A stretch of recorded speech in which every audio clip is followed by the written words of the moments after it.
பெரும் தமிழனகே தமிழனகே உன் சீரிடமை சிறப்பியந்த செயல் மறந்து வாழ்த்துதுமே வாழ்த்துதுமே வாழ்த்துதுமே தில்லை பதியுடையார் சிற்றம்பலம் தன்னில் அள்ளும் பகலும் நின்று ஆடுகின்றான் எல்லை கண் அண்ணாமலைவன் அமைத்த கலிகழகம் கண்ணார கண்டு கழித்து மில்லாத செல்வத்தை நிலைக்க செய்தான் நீங்காரகளை புரட்சி நிரம்ப செய்தான் கல்லாத இனமெல்லாம் கற்க வைத்தான் காணாத பெருங்கழகம் களத்து வைத்தான் இல்லாத புலவர்களை இருபோராகி இணையாத தமிழ் புகழை ஈட்டி கொண்டான் வெல்லாத செயலில்லை என்று போற்ற விளங்கியவன் மன் அண்ணாமலையின் வாழ மணி காட்டும் கோபுரம் போல் உயர்ந்த நெஞ்சும் மலை காட்டும் அகலம் போல் விரிந்த நோக்கும் பணி காட்டும் திருக்குறளில் படிந்த வாழ்வும் பதவியெல்லாம் படி போல கடந்த பாங்கும் அணி காட்டும் தாமரையால் அடைந்த மார்பும் ஆரையுமே உறவாக அணைக்கும் கையும் பிணி காட்டும் மருத்துவர் போல் பேடும் அன்பும் பெற்ற தமிழ் முத்தையவில் பெரியோர் வாழ்க பெற்ற தமிழ் முத்தையவில் பெரியோர் வாழ்க பெற்ற தமிழ் ராமசாமி பெரியோர் வாழ்க பெற்ற தமிழ் ராமசாமி பெரியோர் வாழ்க.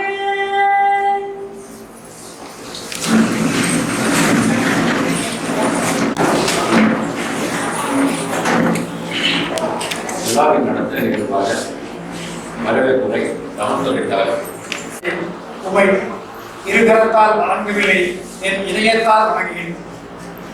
இன்றைய உயிர்ப்பலி என்ற நூலின் நூல் அறிமுக விழாவிற்கு வருகை புரிந்து அம்மையெல்லாம் நினைப்படுத்திக் கொண்டிருக்கிற இந்திய மொழிப்புற முதன்மையர் இந்த தமிழியல் துறையை இந்த பல்கலைக்கழகத்தில் எப்படியாவது முன்னிலைப்படுத்த வேண்டும் என்கிற உயிரிய நோக்கத்தில் அரும்பாடுபட்டு நமக்கு ஆக்கங்களை ஊக்கங்களை வந்து அதோடு மட்டும் இல்லாமல் நம்மோடு இணைந்து சில நேரங்களில் தானே முன்னின்று அனைத்து காரியங்களும் செய்து கொண்டிருக்கிற மதிப்புக்கு மரியாதைக்குரிய இந்திய மொழிப்புற முதன்மையர் அவர்களே, அடுத்ததாக வாசமிகு சகோதரி கலைப்பதனுடைய முதன்மையர் அவர்கள் இந்த விழாவை தலைமையேற்று நடத்துவதற்கு வந்திருக்கிறார்கள். அவரோடு நான் பல ஆண்டுகள் பணியாற்றியிருக்கிறேன். தொலைதூர நிலையத்தில் வெகு நாட்கள் அவரோட பணியாற்றியிருக்கிறேன். இங்கே வெகுளருக்கு வந்து அவரோட பணியாற்றக்கூடிய வாய்ப்பு இருக்கிறது. நெடு ஆண்டுகள் அவரோட பணியாற்றியிருக்கிறேன். அப்படி ஒரு வாய்ப்பு இறைவன் எனக்கு சொன்னதை நான் பெருமையாக கருதுகிறேன். அவரிடத்தில் எனக்கு ரொம்ப பிடித்தது 3 மொழி. அவர்கிட்ட இருக்கிற 3 மொழி என்ன சார்? 3 மொழி: காட்சிக்கு எளிமை, பழகிய இனிமை, பணியில் கடுமை.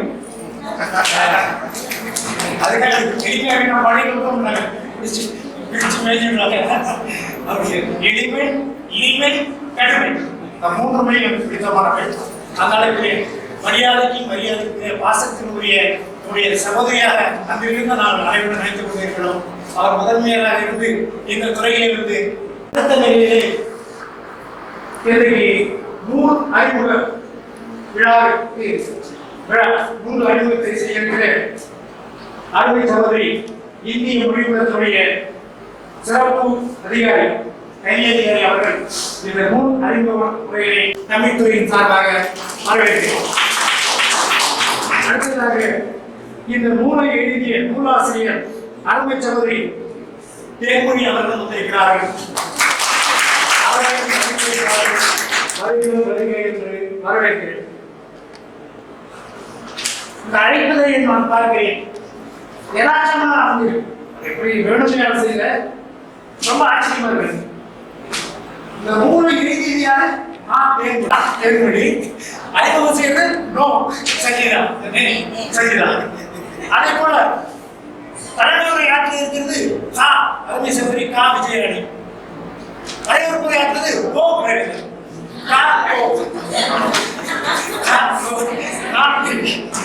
ஆச்சரியமா இருக்கு. அற்புதமாக இருக்கிறது, பெருமையாக இருக்கிறது. எனக்கு ஏற்பட்ட அனுபவத்தை உங்களோடு நான் பகிர்ந்து கொள்ள ஆசைப்படுகிறேன். சென்ற வாரத்தில் எனக்கு ஏற்பட்ட அனுபவம் ஒரு கஷ்டமான அனுபவம் தான். நான் உங்களோட பகிர்ந்து ஆசைப்படுறேன். நான் போன வாரத்தில் என்ன செஞ்சேன், அன்புகளில் ஒரு சின்ன வேலை. சரி நடந்து போயிட்டு வருவோமே, இதுக்கு ஏன் கார் எடுத்துட்டு பக்கம் தானே சொல்லிட்டு நடந்து போனாக்கா ஒரு 10-20 குறையாதா?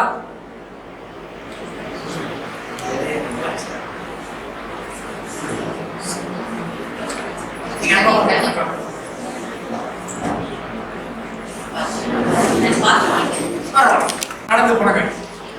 எனக்கு முன்னாடி 2 பேர் ஸ்டூடெண்ட் நடந்து போனாங்க.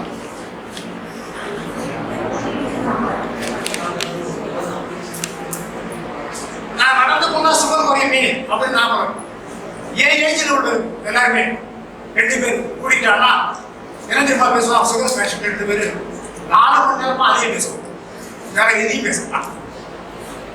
உங்களுக்கு என்ன 180 அது அதுதான் சுகர் நடக்கும். 180 பிபி நடக்கும். அது 280 அந்த சுகர் பிபி தவிர வேற எதுவும் பேச மாட்டாங்க.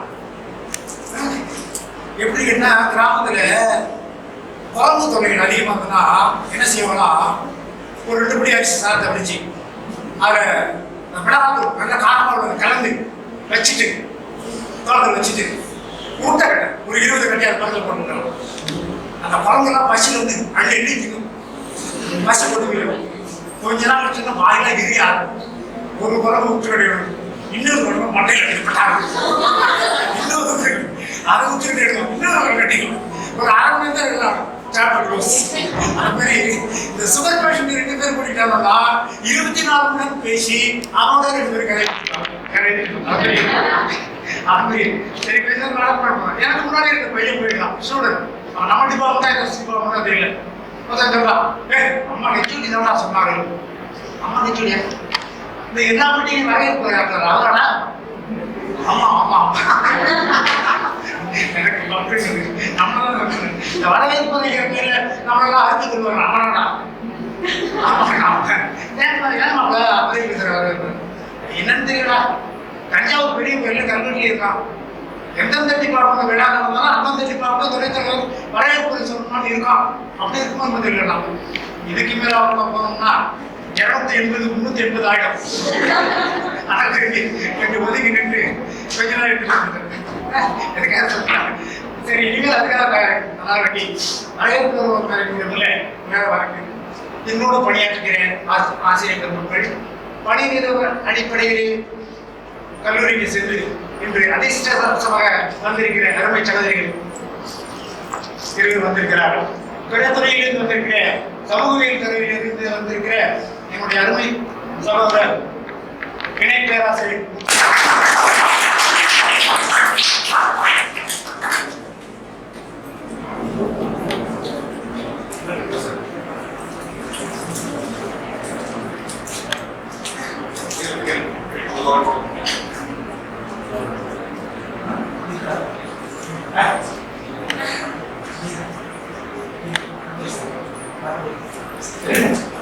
அதை நீங்கள் பல விருதுநகர் சிறப்பு செய்கிறார். கலைக்கான முதல்வரை பற்றி இந்திய உறுப்பினர் செய்கிறார்.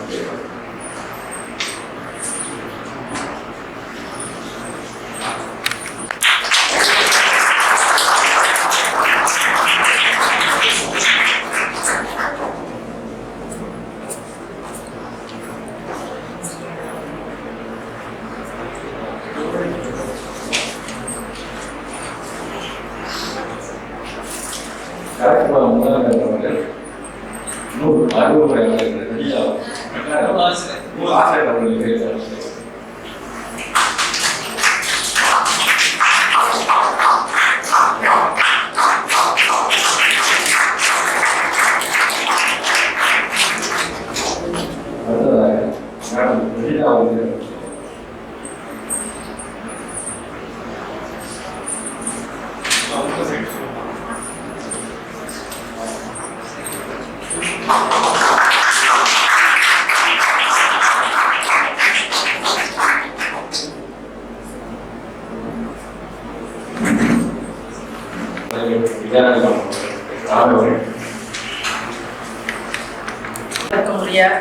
இந்திய மொழிக்கூட முதன்மையர், ஆட்சி மன்ற குழு உறுப்பினர், முதுமுனைவர், பேராசிரியர் அரங்கபாரி அவர்களே,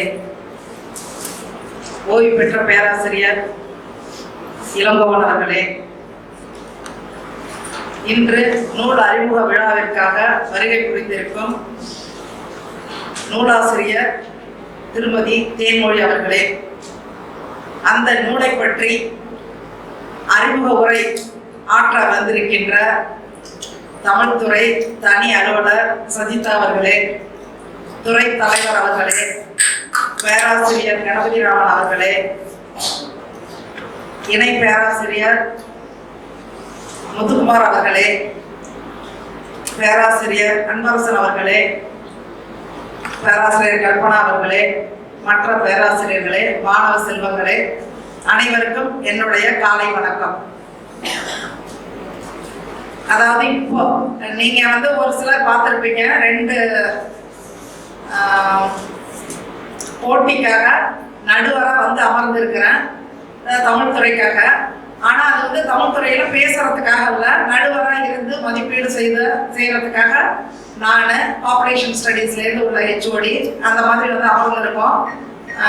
ஆனா பேசுறதுக்கு அப்படின்றது இப்பதான் முதலா வரேன். அதனால நான் இப்ப நிக்கிறது எப்படி இருக்கு அப்படின்னாக்கா, திடீர்னு ஒரு ஸ்டூடெண்ட்டை கூப்பிட்டு, இது ரொம்ப நாளா சொன்ன நிகழ்வு தான், இருந்தாலும் திடீர்னு கூப்பிட்டு பேசுங்க அப்படின்றது சொல்லுவாங்க இல்லையா, அந்த மாதிரி ஒரு உணர்வு தருது.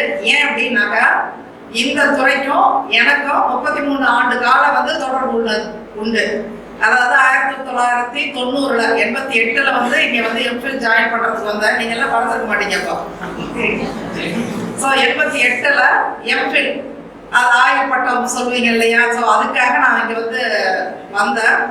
அதுக்கப்புறம் உடனேயே அண்ணாமலை பல்கலைக்கழகத்தினுடைய ஆசியால உடனே படித்து முடித்து ஒரு 3 மாதத்திலேயே எனக்கு இங்க வேலை கிடைச்சது. ஸோ 90ல முடிச்சோம், 90லயே வேலைக்கு வந்தேன். ஸோ அப்போ வேலைக்கு வந்தப்போ என்னுடைய தோழி கலைமகள் அவங்க இங்கே தமிழ் துறையில் பிஹெச்டி பண்ணாங்க. அவங்கள பார்க்கறதுக்காக இப்படி நேராக ஒரு பாதை போகுது இல்லையா, அந்த இடத்துக்கு வருவேன். அங்கே பாரியும் இருப்பாப்புல.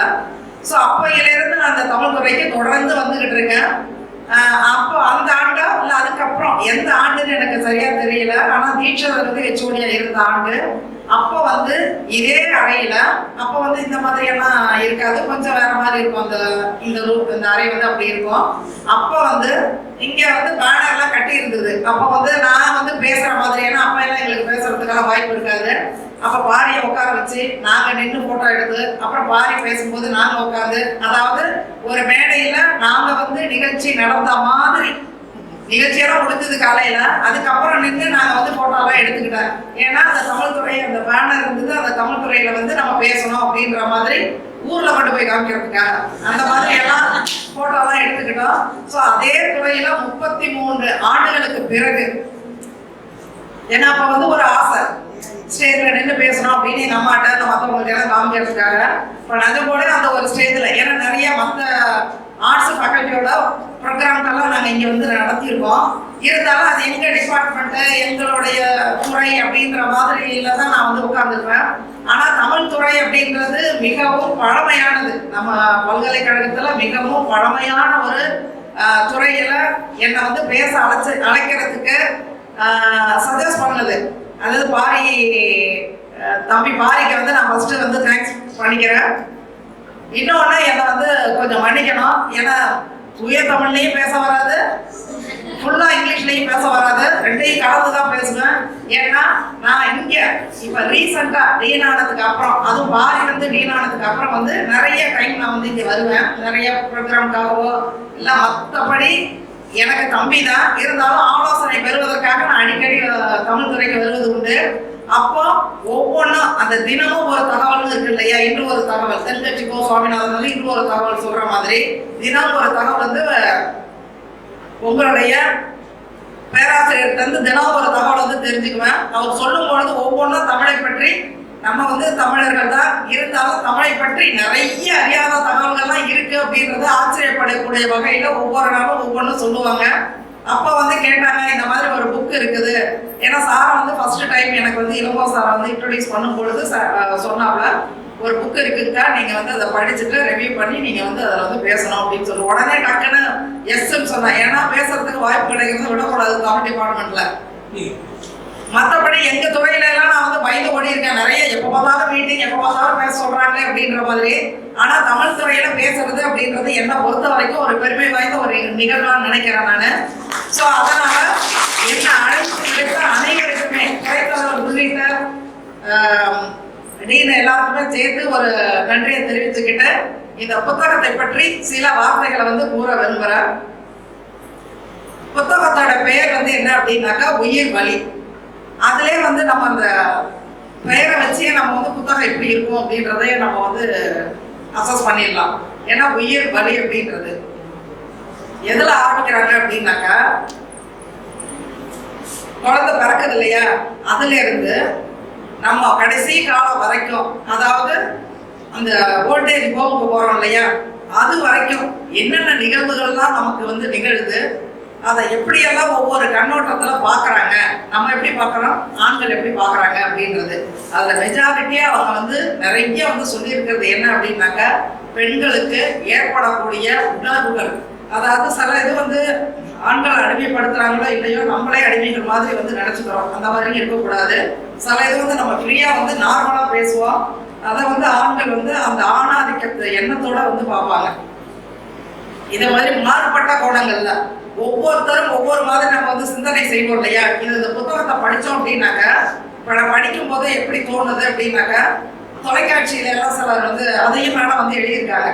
தொலைக்காட்சியில சீரியல்லாம் பார்ப்பாங்க. சீரியல் பார்க்கும்போது அந்த கேரக்டர் அழுதுன்னா இவங்களும் தானா கண்ணில் வந்து அழுது வரும். அந்த தொலைக்காட்சியில ஜாலியாக டான்ஸ் ஆடினா நம்மளும் மனசுக்குள்ள அப்படி டான்ஸ் ஆடுவோம். ஆனால் அப்படியெல்லாம் நீங்கள் செய்வீங்களான்னு கேட்காதீங்க. நான் வந்து தொலைக்காட்சி தொடரே பார்க்க மாட்டேன். ஒரு சீரியல் கூட நான் இது வரைக்கும் என்னோட லைஃப்ல பார்த்ததே கிடையாது. சினிமா பார்ப்பேன், தொலைக்காட்சி. ஏன்னா அது வந்து வேற வேலை இல்லாமல் அதே நேரத்துக்கு நம்ம வந்து ஆட்டோமேட்டிக்கா அந்த டவுன்ல இருக்கிற பறவைக்கு வந்து தீனி போட்டால் அதே டைத்துக்கு திருப்பி அதே நேரத்துக்கு வந்துடும்ல, அந்த மாதிரி நம்ம வந்து ஆட்டோமேட்டிக்கா நம்ம கையை ரிப்போர்ட்டா அங்கே போயிடும். ஸோ அதுக்கு இடம் கொடுக்கறதே கிடையாது. அதனால அந்த மாதிரி வந்து எண்ணங்கள்லாம் வந்துடும் இல்லையா, நமக்கு வந்து எப்படி எல்லாம் எண்ணங்கள் வரும், அதுல இருக்கிற மாதிரியே நம்ம நினைப்போம் இல்லையா. இந்த புக்கை படிக்கும் போது நமக்கு அப்படி தோணுது. அதாவது நம்ம வந்து சீரியலுக்கு அடிமையான மாதிரி கிடையாது. சில செய்திகளை வந்து நம்ம வந்து சொல்ல முடியாம இருக்கும். இப்போ உதாரணத்துக்கு, இப்போ நம்ம வந்து ரோட்ல நடந்து போறோம், ஒரு திடீர்னு ஏதோ ஒரு நிகழ்வு நடக்குது, நம்ம வந்து அதை தட்டி கேட்கிறோம். இப்போ வந்து ஒரு ஜென்ஸ் போனாக்கா தட்டி கேட்டா அது வந்து ஒன்றும் நம்ம நினைக்க மாட்டோம். அதே வந்து ஒரு பெண்ணு வந்து அதை தட்டி கேட்டா உங்களை பிள்ளைய அடக்கமா போகுதா, இது ஏன் அதை போய் கேட்குது அப்படின்ற மாதிரி சொல்லுவாங்க அப்படின்னு சொல்லுவாங்க இல்லையா. அப்போ அது பயந்துக்கிட்டு கூட நம்ம போவோம். ஸோ அது ஒரு உதாரணத்துக்கு சொல்றேன்.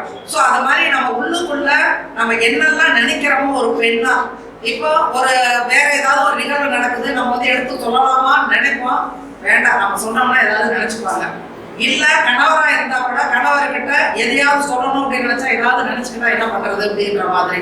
ஸோ அந்த மாதிரி ஒவ்வொரு சிறு சிறு நிகழ்வுகளும் இந்த புத்தகத்தை நம்ம படிக்கும் பொழுது நமக்கே ஏற்படக்கூடிய ஒரு எண்ணம் வந்து வரும். நமக்கே இப்போ வந்து நம்ம நம்ம கூட இப்படிதான். இப்போ உதாரணத்துக்கு வந்து சொல்றேன், எங்க கணவர் அப்படி கிடையாது, இருந்தாலும் வந்து சொல்றேன். இப்போ வந்து சம்பளம் வாங்கி இப்போ எனக்கு நான் எவ்வளவு சேலரி வருது அப்படின்றது அந்த பே ஸ்லிப்பை பார்த்தா தான் தெரியும் எனக்கு எவ்வளவு சம்பளம் வருது அப்படின்றது. ஒரு பே ஸ்லிப்னு ஒன்று கொடுப்பாங்க, கடைசியில டிடக்ஷன்லாம் போக எவ்வளவு அமௌண்ட் அப்படின்றது நம்ம பார்ப்போம். ஸோ இவ்வளோ சேலரி வருதா, ஏன்னா டிபார்ட்மெண்ட்லேருந்து கொடுக்கறது 10 நாள் கழிச்சு தருவாங்க. ஆனால் சேலரி வந்து 31 கிரெடிட் ஆயிருக்கும். அதை எடுத்து என்னென்னலாம் பண்ணணும்னு எங்கள் வீட்டுக்காரர் செய்வார். எவ்வளோ சேலரி வருதுன்னு தெரியாது, எவ்வளோ பணம் வேணுன்றது கேட்டு தான் வாங்குவார். எனக்கு வந்து 2000 ரூபாய் வேணும், 5000 ரூபாய் வேணும் அப்படின்றது அவர் வந்து ஒரு இடத்துல வச்சிருப்பாங்க, நம்ம வந்து எடுத்துப்போம். ஆனால் அதோட கூட மேடம் வந்து குறிப்பிட்டு எழுதியிருக்காங்க, அதாவது என்னதான் நம்ம பொருளாதார நிலையை உயர்த்துறதுக்காக நம்ம வந்து வேலை செஞ்சாலும் பெண்கள் இன்னமும் பணத்தை நமக்கு தேவையான பொருட்களை உரிமைகளை வாங்கணும் அப்படின்னா கூட கேட்டுதான் செய்யணும் அப்படின்றது. இப்போ எங்க கணவர் அப்படி இல்லை அப்படின்னாலும் சில நேரத்தில் தோணும், என்ன கேட்டு எடுக்க வேண்டியது இருக்கு. நான் கேட்டு வாங்குறது எதுக்காக அப்படின்னாக்கா எனக்கு ஏடிஎம்மா பயன்படுத்த தெரியாது. ஒரே ஒரு டைம் வந்து பயன்படுத்தினா காடை உள்ள விட்டா உள்ள ஓடி போயிட்டா, ஐயோ உள்ள போயிடுச்சு அப்படின்னு நினைக்கிறேன். அதுக்கப்புறம் கொஞ்சம் நேரம் கழிச்சு வெளியில போகுது, அப்பா இனிமேல் லைஃப்ல எளிய காடை யூஸ் பண்ணக்கூடாது அப்படின்றது முடிவு பண்ணேன். அதனால நான் காடை வச்சுக்கிறது இல்லை. இன்னும் ஒண்ணு, பர்ஸ் பேக் அதெல்லாம் அப்பப்போ நான் மாத்துவேன், ட்ரெஸ்ஸுக்கு மேட்சா. இப்போ மாத்துறது கிடையாது, முன்னாடி மாத்துவேன். ஸோ அப்போ வந்து எதுலையாவது வச்சுட்டு காணா போயிட்டு என்ன பண்றது அப்படின்றது ஒரு காரணம். ஸோ அது வந்து ஒரு என்னையும் கம்பேர் பண்ணி சொல்லணும் இல்லையா, அந்த ஒரு சிறு இது. ஏன்னா நிறைய இடங்கள்ல வந்து பார்த்துருப்பீங்க, பெண்களை வந்து சம்பாதிப்பாங்க, ஆண்கள்கிட்ட கொடுப்பாங்க. ஒரு நல்ல விஷயம், ஏன்னா முன்னாடி வந்து சொன்னாங்க இல்லையா, அடிக்கடி நம்ம வீசி கூட சொல்லுவாங்க, சம்பாதிச்சு அம்மா கையில கொடுத்து வச்சு அம்மா வந்து அதை பன்மடங்கு ஆக்குவாங்க அப்படின்றது ஒரு பாட்டா வந்து சொல்லுவாங்க. ஸோ நம்ம வந்து கணவர்கிட்ட, ஏன்னா பெண்கள் வந்து போறதுனால சரி பணம் வந்ததை அதை கொடுத்துருவோம், இனிமேல் நமக்கு வேணுங்கிறத எடுத்து வச்சுக்கிட்டுன்ற மாதிரி பல குடும்பங்கள்ல நடக்குது. ஆனா சிலர் வந்து என் கணவர் மாதிரி என்ன வேணுமோ ஒண்ணு கேட்டா 2 வாங்கி தருவாரு. ஆனா சில இடங்கள்ல வந்து தரவே மாட்டாங்க. அந்த மாதிரி நானுமே நிறைய பார்த்துருக்கேன், கொடுக்கவே மாட்டாங்க. அதை வந்து வெளியிலேயும் சொல்ல முடியாது, ஏன்னா நம்ம போய் வெளியில சொன்னோம் அப்படின்னா நம்மள ஏதாவது தப்பா நினைச்சுப்பாங்க, நம்ம கணவர் ஏதாவது தப்பா நினைச்சுப்பாங்க அப்படின்றதெல்லாம் பார்ப்போம். ஆனா அதெல்லாம் வந்து மேடம் வந்து இதுல வந்து குறிப்பிட்டு இருக்காங்க, ஒரு சின்ன சின்ன விஷயங்களும். இப்போ உதாரணத்துக்கு அதாவது அவங்க குறிப்பிட்டு இருக்கிறது, அதுல வந்து வாழ்த்துறை வழங்கியிருக்காங்க. முனைவர் வா நேரு அப்படின்ற பேராசிரியர் வந்து வாழ்த்துறை வழங்கியிருக்காங்க. அதுல வந்து சொல்லியிருக்காங்க, கடந்த காலத்துல பெண்கள் வந்து நிலை என்ன, நிகழ்காலத்துல பெண்களோட நிலை என்ன, எதிர்காலத்துல நம்ம எப்படி எல்லாம் இருக்கணும் அப்படின்றத இந்த புத்தகத்துல முழுவதும் குறிப்பிட்டிருக்காங்க. அதுவும் பெரியாரோட சிந்தனைகளை உள்வாங்கி எழுதியிருக்காங்க அப்படின்றது குறிப்பிட்டாங்க. ஏன்னா நம்ம புத்தகம் படிக்கிறதுக்கு முன்னாடி இந்த எண்முறைன்னு ஆசிரியர் கொடுத்துருப்பாங்க இல்லையா, அது வாழ்த்துறை கொடுக்கறது இல்லைன்னா அணிந்துரை கொடுத்துருக்கிறது, இதெல்லாம் படிச்சுட்டு அதுக்கப்புறம் புத்தகம் படிக்கலாமா இல்லையான்றது ஒரு பழக்கம் எனக்கு. ஸோ அந்த மாதிரி படிக்கும் போது அவங்க வந்து சொன்னாங்க, அதாவது எல்லாமே வந்து பெரியாருடைய சிந்தனைகளை தழுவி அந்த உள்ளுக்குள்ள இருக்கிற, அது 35 கதைகளா எழுதியிருக்காங்க. 35 கதைகள் எழுதியிருக்காங்க. நம்ம ஒரு கதை எழுதுறதுக்கே நிறைய நாள் யோசிக்கணும். ஸோ இதுக்கு வந்து கடுமையான உழைப்பு கண்டிப்பா தேவை. அதுவும் வந்து கருத்துக்களை வந்து சொல்லணும் இல்லையா, சொல்ற விதங்கள் இருக்கும் இல்லையா, அதுல தவறுதலாவும் சொல்லிடக்கூடாது, நடக்கிறத சித்தரிச்சும் சொல்லக்கூடாது. ஸோ அது உண்மை எப்படி இருக்கணும் அப்படின்றத ஒவ்வொன்றா சொல்லியிருக்காங்க. அதை அவங்க அழகா அந்த வாழ்த்துறையில குறிப்பிட்டிருந்தாங்க. அதுக்கப்புறம் சரி புதுக்குள்ள என்ன இருக்குன்னு பார்ப்போம் அப்படின்றது படித்தேன். இப்போ உதாரணமா மனு நிறைய வந்து பேசி நிறைய பிரச்சனைகள்லாம் வருது. ஸோ அதில் வந்து பெண்களை வந்து எவ்வளவு வந்து இழிவா இப்படிதான் இருக்கணும் அப்படின்ற கட்டுப்பாடுகள்லாம் விதிச்சிருக்காங்க இல்லையா. ஸோ அதை எந்த தலைப்புல எழுதியிருக்காங்கன்னா, மனுவா மானுடவா அப்படின்றதுல தெளிவா எழுதியிருக்காங்க. அதே மாதிரி நின்னா குத்தம், உட்காந்தா குத்தம், நடந்தா குத்தம். ஏன்னா இப்ப எல்லாருமே வந்து நம்ம கிராமங்கள்ல இருந்து தான் வந்திருப்பாங்க, நான் உட்பட பெரும்பாலும் வந்து கிராமத்துல இருந்து தான் வந்திருக்கோம். கிராமத்துல இன்னமும் இருக்குது, பொம்பளை பிள்ளை தானே இது, ஏன் இப்படி செய்யற, பொம்பளை பிள்ளை தானே இதை ஏன் செய்யற, எல்லாமே பொம்பளை நின்னா குத்தம் நடந்தா குத்தம் அப்படின்றதெல்லாம் சொல்றாங்க இல்லையா. சோ அதையே வந்து ஆண் பெண் பாகுபாடு பத்தியும் மேடம் வந்து குறிப்பிட்டிருக்காங்க. அதே மாதிரி எல்லாருமே இப்ப முன்னாடியே குறிப்பிட்டதுதான் தொலைக்காட்சியில நீங்க நல்லா பாருங்க. முன்னாடி எல்லாம் வந்து தெருவுல வந்து மக்கள் வந்து கூட்டம் கூட்டமா உட்கார்ந்து பேசுவாங்க கிராமத்துல. இப்ப எல்லாம் போனீங்கன்னா, நான் எங்க கிராமத்துக்கு போனா கூட 6 மணிக்கு மேல வெளியில பாத்தீங்க அப்படின்னாக்கா ஒருத்தர் கூட இருக்க மாட்டாங்க. இந்த ஆடு மாடு கூட ஓட்டிட்டு வந்து 6, 6:30, 7 மணி அந்த மாதிரி எல்லாம் கூட ஓட்டி வருவாங்க. இப்ப எல்லாம் அதெல்லாம் கிடையாது. எல்லாத்தையும் 5 மணிக்குள்ள வந்து அடைச்சிட்டு அதுக்குள்ள என்ன வேகத்துல, அதாவது கதையில படிக்கிறோம் இல்ல அந்த ஜோக்கட படிக்கிற மாதிரி எல்லாம் கிடையாது. இந்த விளம்பர இடைவேளையில நிஜம் போல சமைச்சுக்கிட்டு தான் வந்து எல்லாரும் டிவி பெட்டிக்குள்ள அடங்கிடுறாங்க. ஸோ அதனால என்னன்னாக்கா உறவுகளை இழக்கிறோம், நம்மளுடைய இன்பத்தை இழக்கிறோம். நம்ம எவ்வளவு கலகலப்பா பேசி அந்த மாதிரி எல்லாம் இருப்போம் இல்லையா? என்ன ஒன்னே ஒண்ணா அந்த வீட்டுல வந்து 10th படிக்கிற புள்ள +2 படிக்கிற புள்ளன்னா ஏதோ ஒரு ரெஸ்ட்ரிக்ஷன்ல அதுக்கு ஒரு ரெஸ்ட்ரிக்ஷன், இந்த மாதிரி நீ டியூஷன் போயிடு இல்லைன்னா இந்த நேரத்துல படிச்சுக்க அப்படின்ற மாதிரி தொலைச்சிருக்கோம். ஸோ அதை வந்து மானம் கெட்டவர்களா நாம் அப்படின்றதுல வந்து எழுதியிருக்காங்க. அந்த தலைப்பின் கீழே வந்து எழுதியிருக்காங்க. அதே போல நகர்ப்புறத்துல நல்லா பார்த்துருக்கோம். அதாவது எல்லாமே அப்பார்ட்மெண்ட், கதவை சாத்தினாக்கா அடுத்த நாள் காலையில பேக் தூக்கிட்டு வெளில போகிறது. இப்போ நம்ம ஊர்லயே அப்படிதான் இருக்கிறாங்க. பக்கத்து வீட்டுல இப்போ எனக்கு எதிர்த்த வீட்டுக்காரவங்கள்ட்ட பேசி வந்து பல ஆண்டுகள் ஆகுது. எப்பயாவது பார்ப்பேன். ஏன்னா எப்போ வந்து வாசல்ல தண்ணி தெளிக்கிறாங்க அப்படின்றது தெரியாது. நானும் வந்து உள்ளுக்குள்ள போனேன் அப்படின்னா காலையில வண்டி எடுக்கும்போது தான் வரேன். ஸோ அப்போ என்ன அப்படின்னாக்கா நம்மளுடைய அக்கம் பக்கத்துல இருக்கவங்க யாருமே தெரியறது கிடையாது. நகர்ப்புற வாழ்க்கைன்றது ரொம்ப மோசமான நிலைமைக்கு போகுது. நம்ம போறோமா, ஆபீஸ் போறோமா, அங்க போய் ஏதோ கதையை பேசுறோமா, திருப்பி வரோமா, ஸோ அக்கம் பக்கத்துல என்ன இருக்காங்க அப்படின்றதெல்லாம் நம்ம வந்து எல்லாத்தையும் தொலைச்சிட்டு கிராமத்துல நம்ம வந்து எவ்வளவு சந்தோஷமா இருந்தோம். ஏத்த வீட்டுல பக்கத்து வீட்டுல எல்லாம் அதையெல்லாம் தொலைஞ்சு போயிருக்கோம் அப்படின்றத தொலைந்து போனவர்கள் அப்படின்ற தலைப்புல வந்து எழுதியிருக்காங்க. அதே மாதிரி நாகரிகன்ற பேர்ல என்ன பண்றோம் அப்படின்னாக்கா நானு எங்க ஹஸ்பண்டு என் குழந்தை அந்த மாதிரிதான் இருக்கோம். எல்லாமே தனி கொடுத்தனங்கள் அந்த மாதிரி ஆயிடுச்சு. ஸோ அங்க வந்து மாமனார் மாமியாரோ அப்பா அம்மா அந்த மாதிரி இருந்தோம் அப்படின்னாக்கா இப்ப எல்லாம் என்ன செய்யறாங்கன்னா முதியோர் இல்லங்கள் வந்து அதிகமா இருக்குது.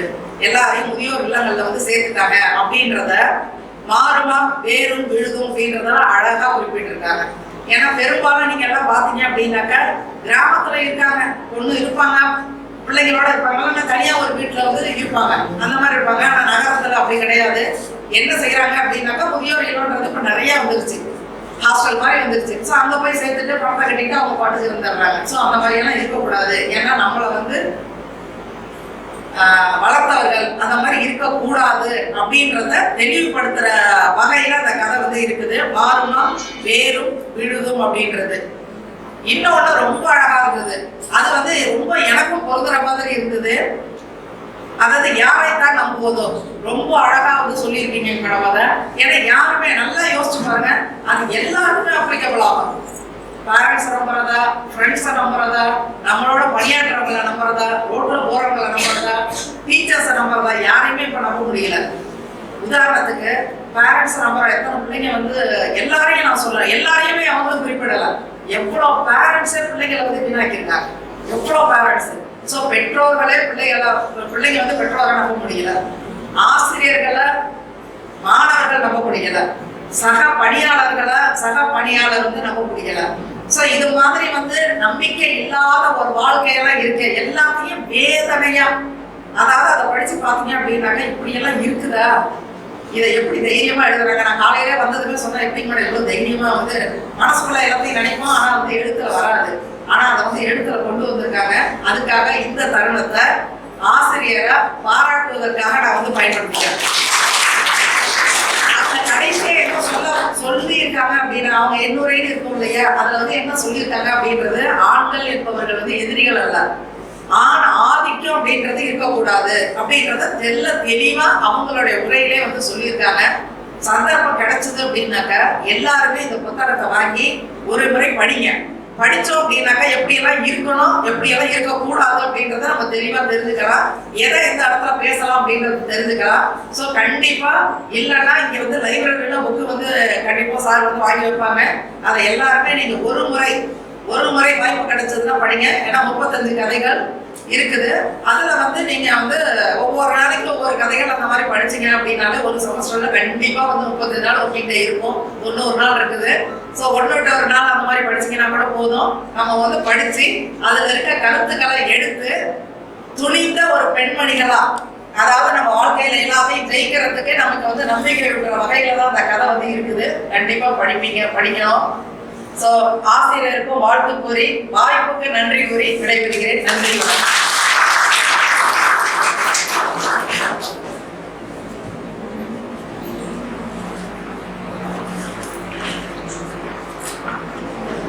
விழாவின் அடுத்த நிகழ்வாக நூல் அறிமுக உரை சஜிதா சென்னையில். அவருக்கும் ஒரு எழுத்தாளர் தான், ஒரு நாவல் எழுதி கொண்டிருக்கிறார், வருங்கால எழுத்தாளர். இந்த நூலை பற்றி அம்மா அவர்கள் அறிமுக.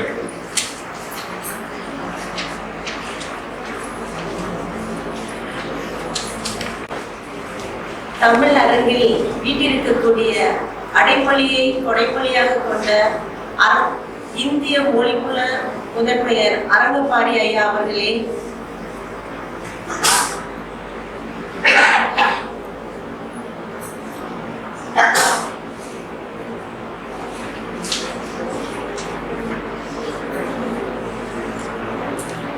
தடைகளை தகர்த்தெறிந்து வெற்றிக்கு இலக்கணமாம், விவேகத்தின் அடையாளமாம், பெண்மையின் இலக்கணமாம், எங்கள் கலைத்துறையின் மகாராணியாக இருக்கக்கூடிய விஜயராணி அம்மா அவர்களே, தமிழ்துறை தலைமை புலமை கொண்ட ஐயா பிளவேந்திரன் சார் அவர்களே,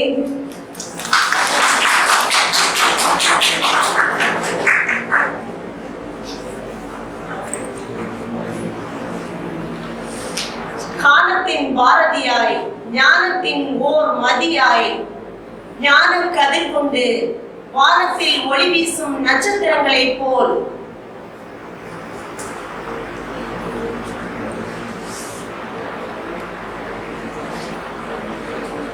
கட்டபொம்மன் வாரிசாய், எட்டயபுரம் தனிலே பெண் அடிமை கட்டவிழ்க்க புறப்பட்ட பாரதியாய், பாரத பெருந்தீயாய், நல்மொழியால் நான் தேன்மொழி அம்மையார் அவர்களே,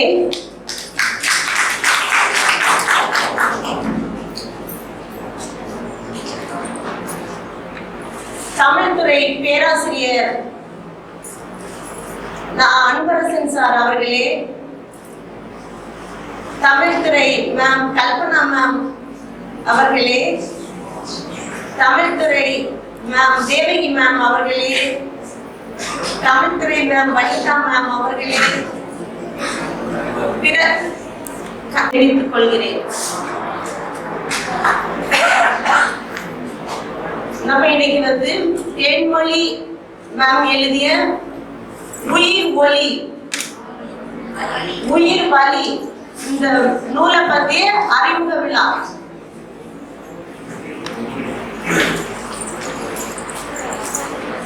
நூல் இவர் ஒரு மிக சிறந்த எழுத்தாளர், பன்முகத்திறன் உடையவர்.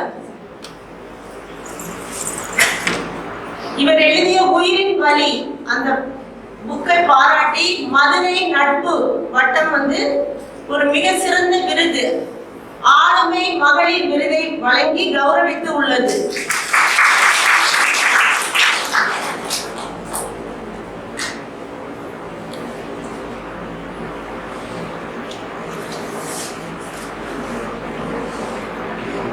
இந்நூல் 35 அந்த கதைகளை உடையது. 35க்கும் 35 ஹெட்டிங் கொடுத்து பெண் என்னும் பொம்மையிலிருந்து ஆரம்பித்து இதுவும் கடந்து போகும் அதோடு முடித்திருக்கிறார்.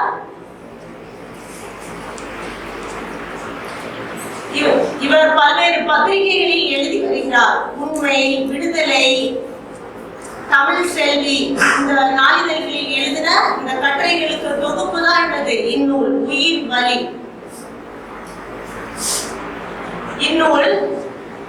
இந்நூலில் பெண்களை பற்றியும் பெண் உரிமைகளை பற்றியும் பெண் அடிமைகளை எதிர்த்தும் ஆண் பெண் சமம் என்பது பற்றியும் ஜாதி மத மூட நம்பிக்கைகளை தகர்த்து எறிய வேண்டும் என்பது பற்றியும் உயிர் உண்மை காதல் என்பது அன்பின் வலியது என்பது பற்றியும் அழகாக கூறியிருக்கிறார்கள். தந்தை பெரியார் அவர்களின் தாய் மணியம்மை பற்றியும் அவருடைய மனைவி நாகம்மையார் பற்றியும் மிக அழகாக எழுதியிருக்கின்றார்கள்.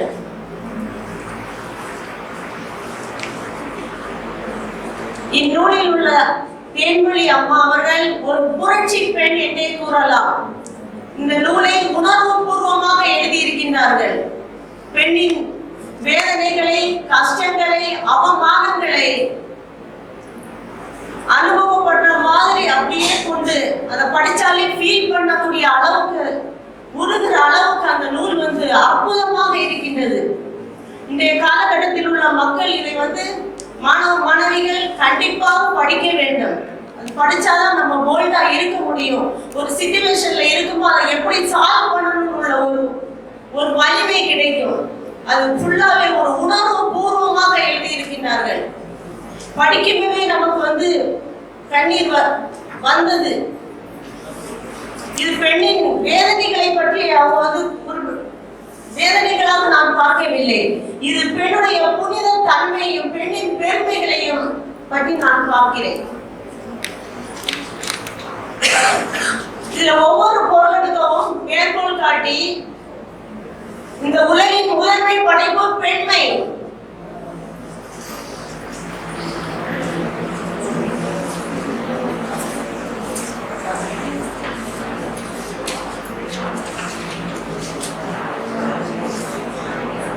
நதியின் கொடை இயற்கை, பெண்ணின் கொடை வாழ்க்கை. ஆணை பெற்றெடுத்தவளும் பெண்ணே, அதிக சுமை சுமப்பவளும் பெண்ணே, அதிக வலி தாங்குபவளும் பெண்ணே, சுமை சுமப்பவளும் பெண்ணே.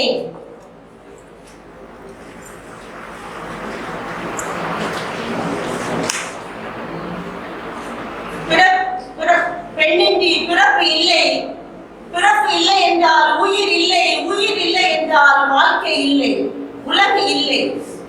உலகின் உன்னதமே பெண்மை.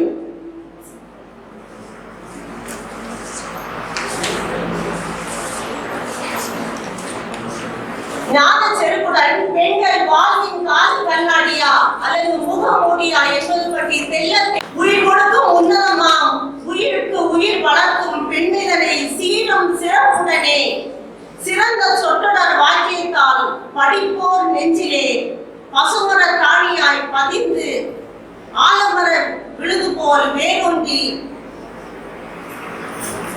நமக்கு பிறக்கும்.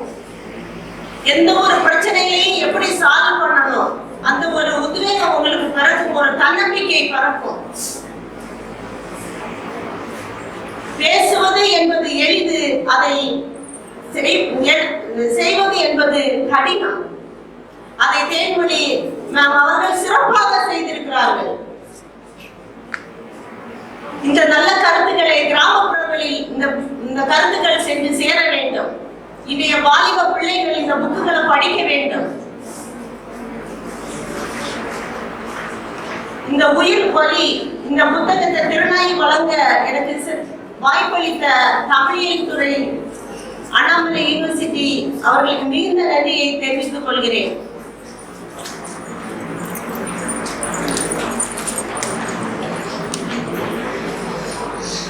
தங்களின் உணர்வுகளின் மூலம் பெண்களின் உணர்வுகள், கொல்லப்பட்ட உணர்வுகள், வெளிக்காட்ட முடியாத பெண்ணின் அல்லல்களை சிந்தனையோடு சீர்தூக்கி சிறுகதைகளாக விவரித்து பெண்ணின் பெருமையை சீர்தூக்கும் புத்தகமாக நான் உணர்கிறேன். தீர்வுக்கு தீர்வை என்ற சொல்லுடன் அன்னை மணியம்மை பற்றி அழகாக விவரித்துள்ளார்கள். பெண்ணின் வாழ்க்கைக்கு அர்த்தமே இல்லை. பெண்ணை ஒரு போக பொருளாக பார்க்கின்ற சமுதாயத்தில் பெண்ணின் உணர்வுகளை தாங்கள் பிரதிபலிக்கும் பாங்கு இந்த நூலின் அற்புதம். பெண்களின் உரிமைகளையும் விடுதலையும் ஆண் பெண் பாகுபாடுகளையும் பெண்கள் அடையும் துன்பத்தையும் கொடுமையையும் வலி என வகுத்து காட்டு இதுவும் கடந்து போகும் என எதிர்நீச்சல் கற்றுக் கொடுத்து பெண்மையின் மகத்துவத்தையும் பெண் உரிமை சிந்தனைகளையும் பகுத்தறிவு திறனையும் பரப்புரை ஆற்றுவதற்கு தரணியிலே எழுந்த ஒரு புரட்சி பெண்ணாக தங்களை அறிந்தேன்.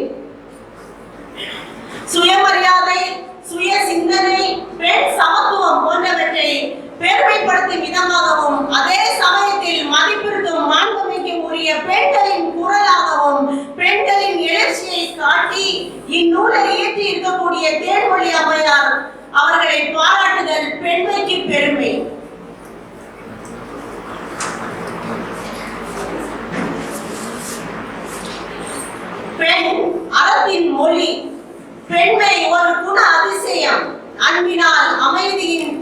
வடிவம், நற்பண்புகளின் இலக்கணம், வலியின் ஒலி வாழ்வின் ஓடம், அழகின் சிரிப்பு அற்புத ஆற்றல், ஆரோக்கியத்தின் இருப்பிடம், இளம் இனிமையின் வடிவம் ஈடில்லா உயிர்மை, உறவின் உன்னதம், ஊக்கத்தின் பிறப்பிடம், எழுச்சியின் வெளிப்பாடு, ஏற்றத்தின் படிக்கட்டு, ஐம்பெரும் ஆற்றல், ஒப்பில்லா தியாகி, ஓங்கும் அறிவு, ஔவையின் அறம், பிறப்பின் முதல் எழுத்து, மாறாத இயற்கை, தியாகத்தின் திரு உருவம், நீரின் பண்பு, தீயின் பண்பு, நீரின் கொடை, காற்றின் வேகம், பூமியில் பொறுமை, உறுதியின் உண்மை, உயிரின் வலி, காணாத கருப்பொருள் கொண்டு என எத்தனை பரிமாணத்தை எளிதில் விளக்கிய இந்நூல் பெண்மையின் உண்மை அறியும் ஓர் உண்மை காவியம்.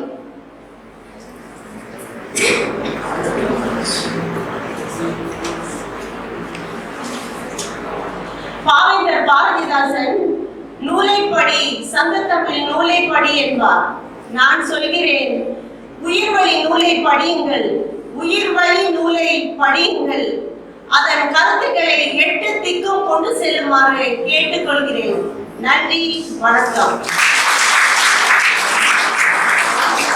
அடுத்ததாக தமிழக துறை வரவேற்பாளர் கல்பனா அவர்கள் நூல்களை பற்றி சென்று வழங்குவார்கள்.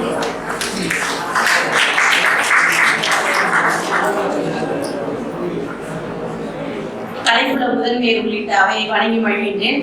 சிறு இடையிடித்து இந்த நூல் குறித்து சில நாட்களுக்கு முன்பு நான் வாசித்ததின் காரணமாக சில பகிர்வுகளை உங்களோடு பகிர்ந்து கொள்ளலாம் என இப்பொழுது நான் எண்ணுகின்றேன். தேன்மொழி அவர்கள் ஒரு சமூக செயற்பாட்டாளர், பெரியாரிய அடிப்பொடி. இவருடைய நூலை நான் வாசித்த பொழுது நான் உணர்ந்தது பெண்ணின் அடிமையாளர் என்ற புத்தகத்தினுடைய நீட்சியாக இருப்பதையும், இன்னொன்று பெரியார் சொல்லுவார்கள் தேசாபிமானம் பாஷாபிமானம்லாம் கூடாது என்று. ஆனால் இவர்களுக்கு இவர்களுடைய நூலை படித்த பொழுது பாஷாபிமானம் அதிகமாக இருப்பதையே நான் பார்க்க முடிந்தது. காரணம், நிறைய இடங்களில் நல்ல தமிழ் சொற்கள், சமுதாயம் என்ற சொற்கள் நம்ம வழக்கில் இருக்கிறதே, முகாயம் என தனிச்சொல்லை இவர்கள் கையாண்டிருப்பார்கள். அதுபோல விபத்து என்பதற்கெல்லாம் முயற்சியின்படி தமிழ் தனித்தமிழையும் பெரியாரையும் உள்வாங்கிய ஒரு நூலாக இந்த நூல் அமைந்திருக்கிறது. இதில் 35 கட்டுரைகள், 1 சிறுகதை, இது 34 கட்டுரைகளில் அமைந்திருக்கிறது. இதில் பெரியாருடைய மனைவி, இருவருமே மனைவிதான், நாகம்மையார் மணியம்மையார் இருவருமே மனைவி. பின்னால் திருமணம் செய்தவர் மணியம்மை. அதை பற்றிய நிறைய விமர்சனங்கள் தமிழ் சமூகத்தில் நிகழ்ந்தது. அது ஒரு பெரிய ஒரு மாற்றத்துக்கே உருவானது ஒரு சூழல். அதை பற்றிய ஒரு கருத்தினை பதிவு செய்திருக்கிறார்கள், நியாயப்படுத்தி இருக்கிறார்கள். ஒரு பிளவே ஏற்பட்டது. அண்ணாதுரை அவர்களுக்கு ஒரு பெரியாருக்கும் இடையே ஒரு பிளவே ஏற்பட்டு திராவிட முன்னேற்ற கழகம் என்ற ஒரு அமைப்பு உருவாவதற்கு இதுவும் ஒரு காரணமாக இருந்தது. அப்படி அல்ல என்பதையும், அவர்களுடைய உதவி பெரியாருக்கு எப்படியெல்லாம் தேவைப்பட்டது என்பதையும் அவர்கள் அதில் பதிவு செய்திருக்கிறார்கள். பெண்கள் கலைவாணி குறித்து ஒரு பதிவு இருக்கிறது. இன்றைய சூழல்ல பெரியாரியத்தை உள்வாங்கி கொண்டு இந்த சமூக செயற்பாட்டாளராக சமூகத்திற்கும் பெண்களுக்கும் என்னென்ன தேவைகள் இருக்கிறது, எதை அடைந்திருக்கிறோம், இன்னும் எதையெல்லாம் அடைய வேண்டும் என்பதையும் அவர் உள்ள இருக்கக்கூடிய அந்த 34 கட்டுரைகளும் அதை தான் வலியுறுத்துது. பெண் என்பவள் ஒரு பாலியல் இயந்திரம் அல்ல, அதனுடைய புவி மையம் அதுதான். இந்த 34 கட்டுரைகளுடைய புவி மையம் பெண் ஒரு பாலியல் இயந்திரம் அல்ல. பிறப்பு முதல் இறப்பு வரை அவளுக்கு செய்யக்கூடிய சடங்குகள், இந்த சமூகத்தில் எத்தனையோ விதமான சடங்குகள் இருக்கு. ஒரு ஆணுக்கு சடங்கு இல்லை, பெண்ணுக்கு எத்தனையோ விதமான சடங்குகள் இருக்கு. அண்மையில நான் ஒரு பேராசிரியர் தான் அவர்களோடு உரையாடி கொண்டிருந்த பொழுது, குறிப்பாக பெண்களுக்கு, அதுவும் 40 வயதை கடந்த பெண்களை இந்த சமூகமும் குறிப்பாக குடும்பமும் எப்படி புரிந்து கொள்கின்றது, அது மிக முக்கியமானது. பணியிடங்களிலேயும் சரி, ஏன்னா அந்த 40 இருந்து 50 வரைக்கும் அந்த பேராசிரியர் அவர்கள் சொன்னாங்க, ஒரு போன பிறவில ஏதாவது நாம தவறு செஞ்சிருந்தாலோ இல்ல என்ன பண்ணவும் தெரியல, இந்த இழிபிறப்பு, பெண்ணான இழிபிறப்பு அப்படின்னு சொன்னாங்க. ஏன் அப்படி சொல்றீங்க அப்படின்னு நான் கேட்டேன். இல்ல இந்த 40 வயதுல சில பெண் சார்ந்து ஏற்படக்கூடிய அந்த சிக்கல்களை நாம் சந்திக்கும் பொழுது ஏன் அப்படின்ற ஒரு கேள்வி எழுது.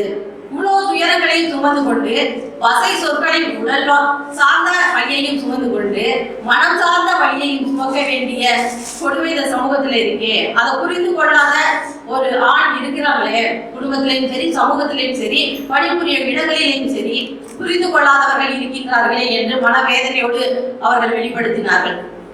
அதோடு மட்டும் இன்னைக்கும் இன்றளவும் என்பதை அவர்கள் அதிகம் பயன்படுத்தி இருக்கிறாங்க அவங்களுடைய நூல்ல. என்னுடைய சகோதரி நல்ல படித்தவர், ஒரு வணிகவியல் துறையில பயின்றவர், நல்ல அறிவு புலமை எல்லாம் பெற்றவர், நல்ல கவிதைகள் எழுதக்கூடியவர். ஒரு 3 பிள்ளைகள் ஆகிவிட்டது. இன்னும் சந்தேகம். அவர் 40 வயதை கடந்து விட்டார். இன்னும் ஒரு விழா நடத்த போறாங்க, அந்த பெண்ணோடு கலந்து பேசுவதும் இல்லை. எங்க விழாவுக்கு உறவினர்கள் அழைச்சு அவங்களோட பேசுவாங்களா? ஒரு குடும்பத்துல அந்த சந்தேகம் என்ற ஒரு பெரும் நோய் வந்தா அந்த குடும்பம் என்ன நிலைக்கு ஆனாலும் பொறுத்து கொண்டே வாழ்கிறார்கள். சங்க இலக்கியத்துல சொல்றது போல வினையே ஆடவர் தூங்கி பனைமுறை மகள் இருக்கு ஆடவரே துணை என்பார்கள். அதுதான் இன்னைக்கு வரைக்கும் பெரும்பான்மையில குறைஞ்சிருக்கு, நிறைய குறைஞ்சிருக்கு. இன்னைக்கு ஆண்களை விட பெண்கள் தான் நிறைய வந்திருக்கோம். பெரியார் போன்றவர்கள் வந்ததுனாலதான் இந்த சமூக மாற்றமே நிகழ்ந்தது. அதை பற்றி அதிகமாக அவர்கள் பதிவு செய்கிறார்கள். பாலின வேறுபாடு கூடாது, பாலின சமத்துவம் வேண்டும்.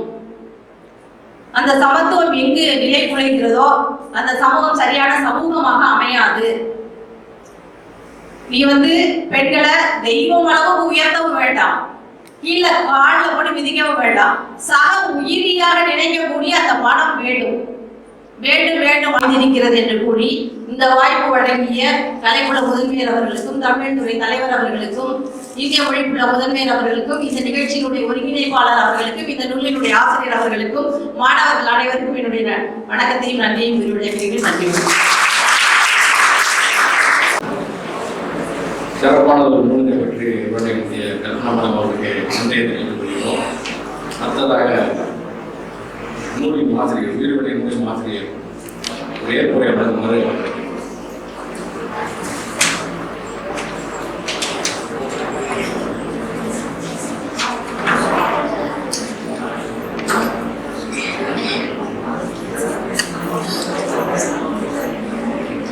அனைவருக்கும் என்னுடைய வணக்கத்தை தெரிவித்துக் கொள்கின்றேன். இந்த இனிமையான நேரத்தில்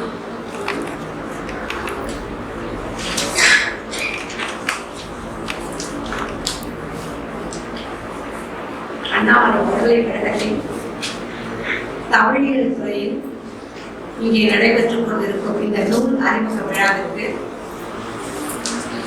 வரவேற்புரை நல்கிய முனைவர் இளவேந்திரன் ஐயா அவர்களுக்கும், இங்கே தலைமை உரையாற்றிய முனைவர் விஜயராணி அம்மா அவர்களுக்கும், நூல் அறிமுக உரையாற்றிய தோழர் சஜிதா அவர்களுக்கும், மற்றும் இங்கே நூல் பற்றிய தன்னுடைய கருத்தை வழங்கிய முனைவர் கல்பனா அவர்களுக்கும், இங்கே நிகழ்ச்சியை ஒருங்கிணைத்துக் கொண்டிருக்கும் முனைவர் கணபதி ராமன் அவர்களுக்கும், மற்றும் இந்த நிகழ்ச்சியை ஏற்பாடு செய்த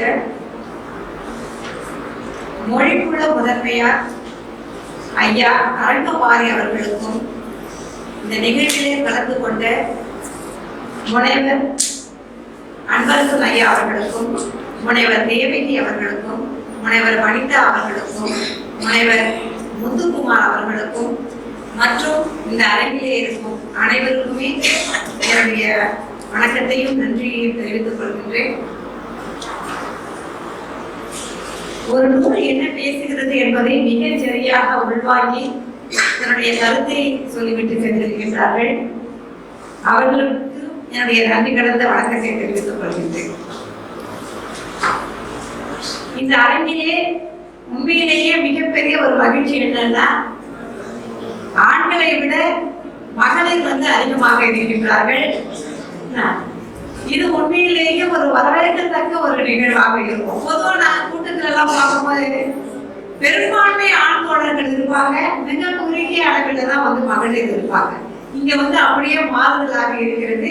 பார்ப்பதற்கு கண்ணுக்கு குளிர்ச்சியாக இருக்கிறது. ஆனால் உங்கள் அனைவருக்கும் என்னுடைய மனமார்ந்த வாழ்த்துக்கள். நம்முடைய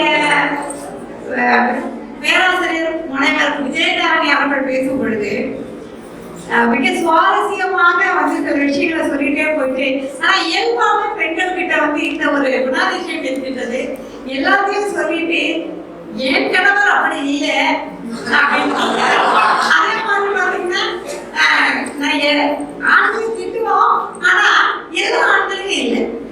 இப்படி ஒரு ஒவ்வொரு வாக்குமூலம் கொடுத்துக்கிட்டே தான் நாங்க பேசுவோம். அதே போலதான் அம்மா அவர்களும் வந்து தன்னுடைய இதுல சொன்னாங்க. அதை தாண்டி ஆனா இன்னொரு விஷயம், ஏடிஎம் வந்து நான் பயன்படுத்தல. நம்ம வந்து உண்மையிலேயே வேதனையாக இருக்குதுமா, நீங்க கவலையப்படாதீங்க. ஏடிஎம் தொலைக்க வேண்டிய அவசியம் எல்லாம் அவங்க இல்லை, கையில போன் இருக்கு. நீங்க வந்து இன்னும் வந்து பயப்படவும் தேவையில்லை. இப்போ வந்து பாத்தீங்கன்னா பொருளாதார பணத்தை எல்லாம் தொலைச்சுடுவோமோன்ற ஒரு பயம் கூட இல்லை. கையில வந்து போன் இருக்கு, அது மூலமா நீங்க ஜிபே பண்ணலாம். உங்களுடைய டிரான்சாக்ஷன் வந்து ரொம்ப எளிமையாக இருக்கும். ஏடிஎம் சுமக்க வேண்டிய அவசியமும் இல்லை. அதனால கொஞ்சம் நம்ம அப்டேட் ஆயிடுவோம். அப்போ வந்து யாரையும் வந்து நம்ம எதிர்பார்க்க தேவையில்லை. இது வந்து ஒரு சுவாரஸ்யத்துக்காக தான் வந்து நம்ம இங்க பேச வேண்டியது. ஏன்னா சில விஷயங்கள் அப்படிதான் இயல்பிலேயே நமக்கு வந்து எனக்கு இந்த விஷயம் தெரியாது, தெரிந்து கொள்ள நம்ம வந்து ஒரு முயற்சி எடுக்காம போகும்போது நம்ம அதை பின்வாங்க ஆரம்பிக்கிறோம். ஒன்றும் பெரிய விஷயமே இல்லை. என்ன ஒரு முறை போட்டா உள்ள போச்சா எடுப்போம், போட்டு போயிட்டே இருப்போம். எங்க போயிட போது என்னைக்கா ஒரு காலகட்டத்தில் வந்து நம்மளுடைய அம்மாக்கள், என் அம்மாலாம் வந்து எதுவுமே படிச்சதே கிடையாது. அவங்க வெறும் கை நாட்டு தான். அவங்களுக்கு எதுவுமே தெரியாது, அவங்க பேர் எழுத கூட தெரியாது, பள்ளிக்கூடம் பக்கமே போகாதவங்க. எங்க குடும்பத்துல பாத்தீங்கன்னா முதல் மகளிர்ல முறையா ஒரு கல்லூரி வரைக்கும் போனவான்னு பாத்தீங்கன்னா நான் தான், அதாவது எங்க உறவுகள். ஆனா அதையும் கல்லூரி வரைக்கும் படிக்க வச்சுட்டோம், அதுக்கு அடுத்து நான் மேற்கொண்டு படிக்கிறேன்னு போது ஏகப்பட்ட தடைகள். என்னால அதுக்கு மேற்கொண்டு படிக்கவே முடியல. அப்போ வேலை வாய்ப்புகள்ன்றது வந்து சுய தொழில போய் நின்றுச்சு. தொழில் சார்ந்துதான் நான் இயங்கி கொண்டு இருக்கேன். அதற்கு அடுத்துதான் வந்து திராவிட கழகத்தில் ஒரு உறுப்பினராகவும் பெரியாரிய சிந்தனைகளை வந்து ஏற்க ஆரம்பிச்ச போதுதான் வாழ்க்கையில வந்து நிறைய மாற்றங்களை பார்த்தேன். எழுத்து என்பது 2014 ஆரம்பிக்குது. அப்ப நம்ம பார்க்கக்கூடிய சக மனிதர்களின் உணர்வுகளையும் நமக்குள்ள ஏற்படக்கூடிய ஒரு சில தாக்கங்களை எல்லாம் தான் நம்ம பதிவு பண்றோம். இப்ப நம்ம எல்லாருமே வந்து சாதாரணமா நம்ம குடும்பங்கள்ல என்ன சொல்றாங்க, நம்ம அம்மா அப்பா எல்லாமே நம்மளுக்கு சொல்லிக் கொடுக்குறது என்னன்னா, எப்பவுமே ஒரு அச்சுறுத்தலோடவே நம்மளை அனுப்புவாங்க. ஒரு பெண் என்பவள் இப்படித்தான் இருக்கணும். இன்னைக்கு நீங்க அனுபவிக்கிற, இப்ப இன்னைக்கு இங்க இருக்கிற மகளிர் அனுபவிக்கிற அளவு சுதந்திரம் கூட நாங்க படிக்கும் போது நாங்க அனுபவிக்கிறோம். அதை நாங்க கடந்துதான் வந்திருக்கிறோம். ஆனா நாங்க அனுபவிக்காத ஒரு சுதந்திரத்தை வந்து இன்னைக்கு என்னோட மகளுக்கு நான் கொடுத்துருக்கேன். இப்போ நான் வந்து என்னுடைய படிப்பு வருவது இடையே நின்றது, ஒரு கல்லூரியோட நின்று போச்சு அப்படின்னும் போது இப்போ எனக்கு எங்க அம்மா வந்து எவ்வளவு தடை போட்டாங்களோ, அப்போ ஒரு முதல்ல ஒரு எண்ணம் வருது, நம்ம அடுத்து வந்து நம்மளுடைய மகளுக்கு இன்னும் ஒரு தடையை நம்ம கொடுக்க கூடாது, அவங்க என்ன படிக்கிறாங்களோ படிக்கட்டும். இப்போ என்னோட பையன் வந்து பார்த்தீங்கன்னா மெக்கானிக்கல் லைன் தேர்ந்தெடுத்தாருன்னா பொண்ணு வந்து சாஃப்ட்வேர் லைன் தேர்ந்தெடுத்து, இப்போ அவனுக்கான ஒரு துறையை வந்து நம்ம வந்து அவங்களுக்கு வந்து வழங்கும் போது பெண்ணுக்கான ஒரு துறையை நம்ம அவங்களுக்கு வந்து ஏற்பாடு பண்ணி கொடுக்கணுன்ற ஒரு எண்ணம் வந்தது எப்படின்னா இந்த சிந்தனை தான். ஐயா என்ன சொல்லிட்டு போனாரு, பெரியார் ரொம்ப பெருசா வந்து பாத்தீங்கன்னா நம்ம ஆழ்ந்த பெரியாரிய சிந்தனை என்பது ரொம்ப கடினமானதா அப்படின்னா யோசிக்கவே வேண்டாம், ரொம்ப சாதாரணமா சொல்லிட்டார். ஒரு ஆண் என்னென்ன அனுபவிக்கிறானோ, அவன் தனக்கு என்னென்ன உரிமைகள் எல்லாம் இருக்குன்னு நினைக்கிறானோ அது எல்லாம் நமக்கு உண்டு, பெண்களுக்கும் உண்டு. அவ்வளவுதான், ரொம்ப சாதாரணமான விஷயம். இதன் ஊடாக நம்ம சொல்றது உரிமை சார்ந்தது மட்டுமல்ல, இது உணர்வுகள் சார்ந்ததும் ஆண் பெண் சமம் என்பது. அதுதான் உண்மையான ஒரு பாலியல் சமத்துவத்தை நோக்கி நம்மை கொண்டு போகும். ஆனா இன்னைக்கு எல்லாருமே நம்ம பார்க்கிறோம். நீ இந்த புதுவையில இப்ப ரீசெண்டா நீங்க வந்து எல்லாருமே அந்த செய்தியை பார்த்திருப்பீங்க. ஆர்த்தி என்ற பெண் 9 வயது, அந்த செய்தியை வந்து படிச்சு உள்வாங்கினா யாராலையாவது ஒரு 10 நிமிடமாவது கலங்காமல் நம்மளால இருந்திருக்க முடியும்னு வந்து சொல்லவே முடியாது. ஒரு நாள் 2 நாள் அந்த செய்திகள் வந்து தொடர்ந்து வர வர வர நம்மளுடைய வந்து மன உளைச்சல் என்பது ரொம்ப அதிகமாகும். இனிவரும் காலங்களிலும் நம்மளுடைய பிள்ளைகள், நம்மளுடைய பேர பிள்ளைகள் இந்த பெண்கள் மீதான ஒரு பாதுகாப்பு என்பது எப்படி இருக்கும் என்ற ஒரு பயத்தை வந்து அந்த ஒரு செய்தி நம்மளுக்கு காட்டிடுச்சு. ஆனா அதோட தொடர்புடைய சில விஷயங்கள் இருக்கு இல்லையா? அந்த பிள்ளைகளை பாருங்க, அந்த வயசு அந்த அந்த பசங்கள் எல்லாம் பார்த்தீங்கன்னா ரொம்ப சின்ன பசங்க. என்ன அவங்க வந்து அந்த வயசுலேயே போதைக்கு அடிமையாகி இப்படி ஒரு செயலை செய்யறாங்கன்னா, எந்த அம்மாவோ அப்பாவோ வந்து நிச்சயமாக தன்னுடைய பிள்ளை வந்து இப்படி ஒரு கஷ்டத்தை இன்னொரு பெண்ணுக்கு கொடுக்கணுன்ற சிந்தனையில வளர்க்கல. ஆனாலும் ஒரு பெண்ணை பற்றிய ஒரு உயர்வான மதிப்பீடை வந்து அந்த பையனுக்கு வந்து கற்றுத்தர மறந்து விட்டார்கள் என்ற குற்றச்சாட்டை வேணா நான் வைப்பேன். ஏன்னா நம்ம குடும்பத்திலேயே நம்ம அதை நிறைய கவனிக்கிறோம். ஒரு ஆண் பெண் ஒரு பையனுக்கு வந்து பார்த்தீங்கன்னா நம்ம கட்டுப்பாடுகளை விதிக்கிறதே கிடையாது. பையன் தானே, அவன் எல்லாத்தையும் கத்துக்குவான், அவன் அப்படியே வளர்ந்துருவான். ஆனா பெண்ணுக்கு தான் சொல்லித்தர வேண்டியிருக்கு அப்படின்னு சொல்லுவாங்க. அங்கதான் வந்து இது மாதிரியான தவறுகள் வந்து நடக்க காரணமாகும். அவங்க சொல்லி தர வேண்டிய விஷயம் என்னன்னா, உன்னோட சக மனுஷி, உன் கூட பிறந்தவ, அவளை நீ எப்படி நீ பார்த்துக்கிறியோ அதே போலதான் அடுத்த வீட்டுல இருக்கிற ஒரு சின்ன பொண்ணையை நீ பார்க்கணுன்ற ஒரு மனநிலையை வந்து பெற்றோர் கற்றுக் கொடுத்தா எல்லா பிள்ளைகளுமே நல்லா இருப்பாங்க. இன்னைக்கு வந்து நம்முடைய குடும்பம் நமக்கு பாதுகாப்பாக இருக்கிறதா அப்படின்னு பார்த்தோம்னா, இன்னைக்கு மாணவர்கள் சமுதாயத்தில் நிறைய பேர் வந்து நீங்க பார்க்கலாம். ஒரு அருமையான ஒரு இளம் தலைமுறையும் இன்னைக்கு இருந்துகிட்டே தான் இருக்கு. அவங்கள வந்து ஒட்டுமொத்தமா நம்ம குறை சொல்லிடவே முடியாது. இன்னைக்கு ஒரு மகளிருக்கு ஒரு பாதிப்பு என்றால் ஓடி போய் அவங்களுக்காக உதவக்கூடிய நிலையிலும் இருக்காங்க. ஆனா அதே சமயம் அவங்க எந்த வயதினராக இருந்தாலும் ஒரே ஒரு ஒற்றை குணம் வந்து பாத்தீங்கன்னா, இன்றைக்கும் ஒரு மகளிருக்கும் ஒரு ஆண்களுக்கும் வந்து ஒரு வேறுபாட்டை எது காட்டுதுன்னா, ஒரு ஆண் என்ன செய்தாலும் தன்னுடைய குடும்பத்தினராக இருக்கும் பொழுது, இவன் என்னுடைய இணையர், இவர் வந்து என்னுடைய அப்பா, இவனுடைய சகோதரன், இப்போ இவனுக்கு நான் மரியாதை கொடுக்கணும், இவங்க சொல்றதை நம்ம கேட்கணும், வேற வழி இல்லை, இவங்களுடைய கட்டுப்பாட்டில் தான் நம்ம இருக்க வேண்டும். ஏன்னா காலங்காலமா நம்மளுடைய சமுதாயம் எப்படி இருக்கு? திருமணத்திற்கு முன்ன அப்பாவிற்கு கட்டுப்பட்டவர்கள், அப்பா என்ன சொல்றாரோ அதை தான் நம்ம செய்யணும். திருமணம் ஆன உடனே கணவருக்கு கட்டுப்பட்டவர்கள். சரி, கணவரோட முடிஞ்சிடணும்னு பார்த்தீங்கன்னா அடுத்து நம்ம பிள்ளைங்க, மா நான் சொல்றது கேளுமா அப்படின்ற ஒரு வார்த்தை வந்து இன்னைக்கு எல்லா குடும்பத்திலுமே இருக்கு. அப்போ அந்த எங்க வந்து நம்ம வந்து மாறணும் அப்படின்னா, எனக்கான விஷயங்களை எப்படி நான் வந்து ஒரு ஆண், நீங்க வந்து எனக்கு நல்லதுதான் சொல்றீங்க அப்படின்ற ஏற்றுக்கொள்ளக்கூடிய மனநிலை வந்து பெண்களுக்கு வருது இல்லையா? அப்ப அதே போல நம்மளுடைய உணர்வுகளையும் அவர்களுக்கு சரியாக புரிய வைக்கக்கூடியவர்களா நாம இருக்கணும்.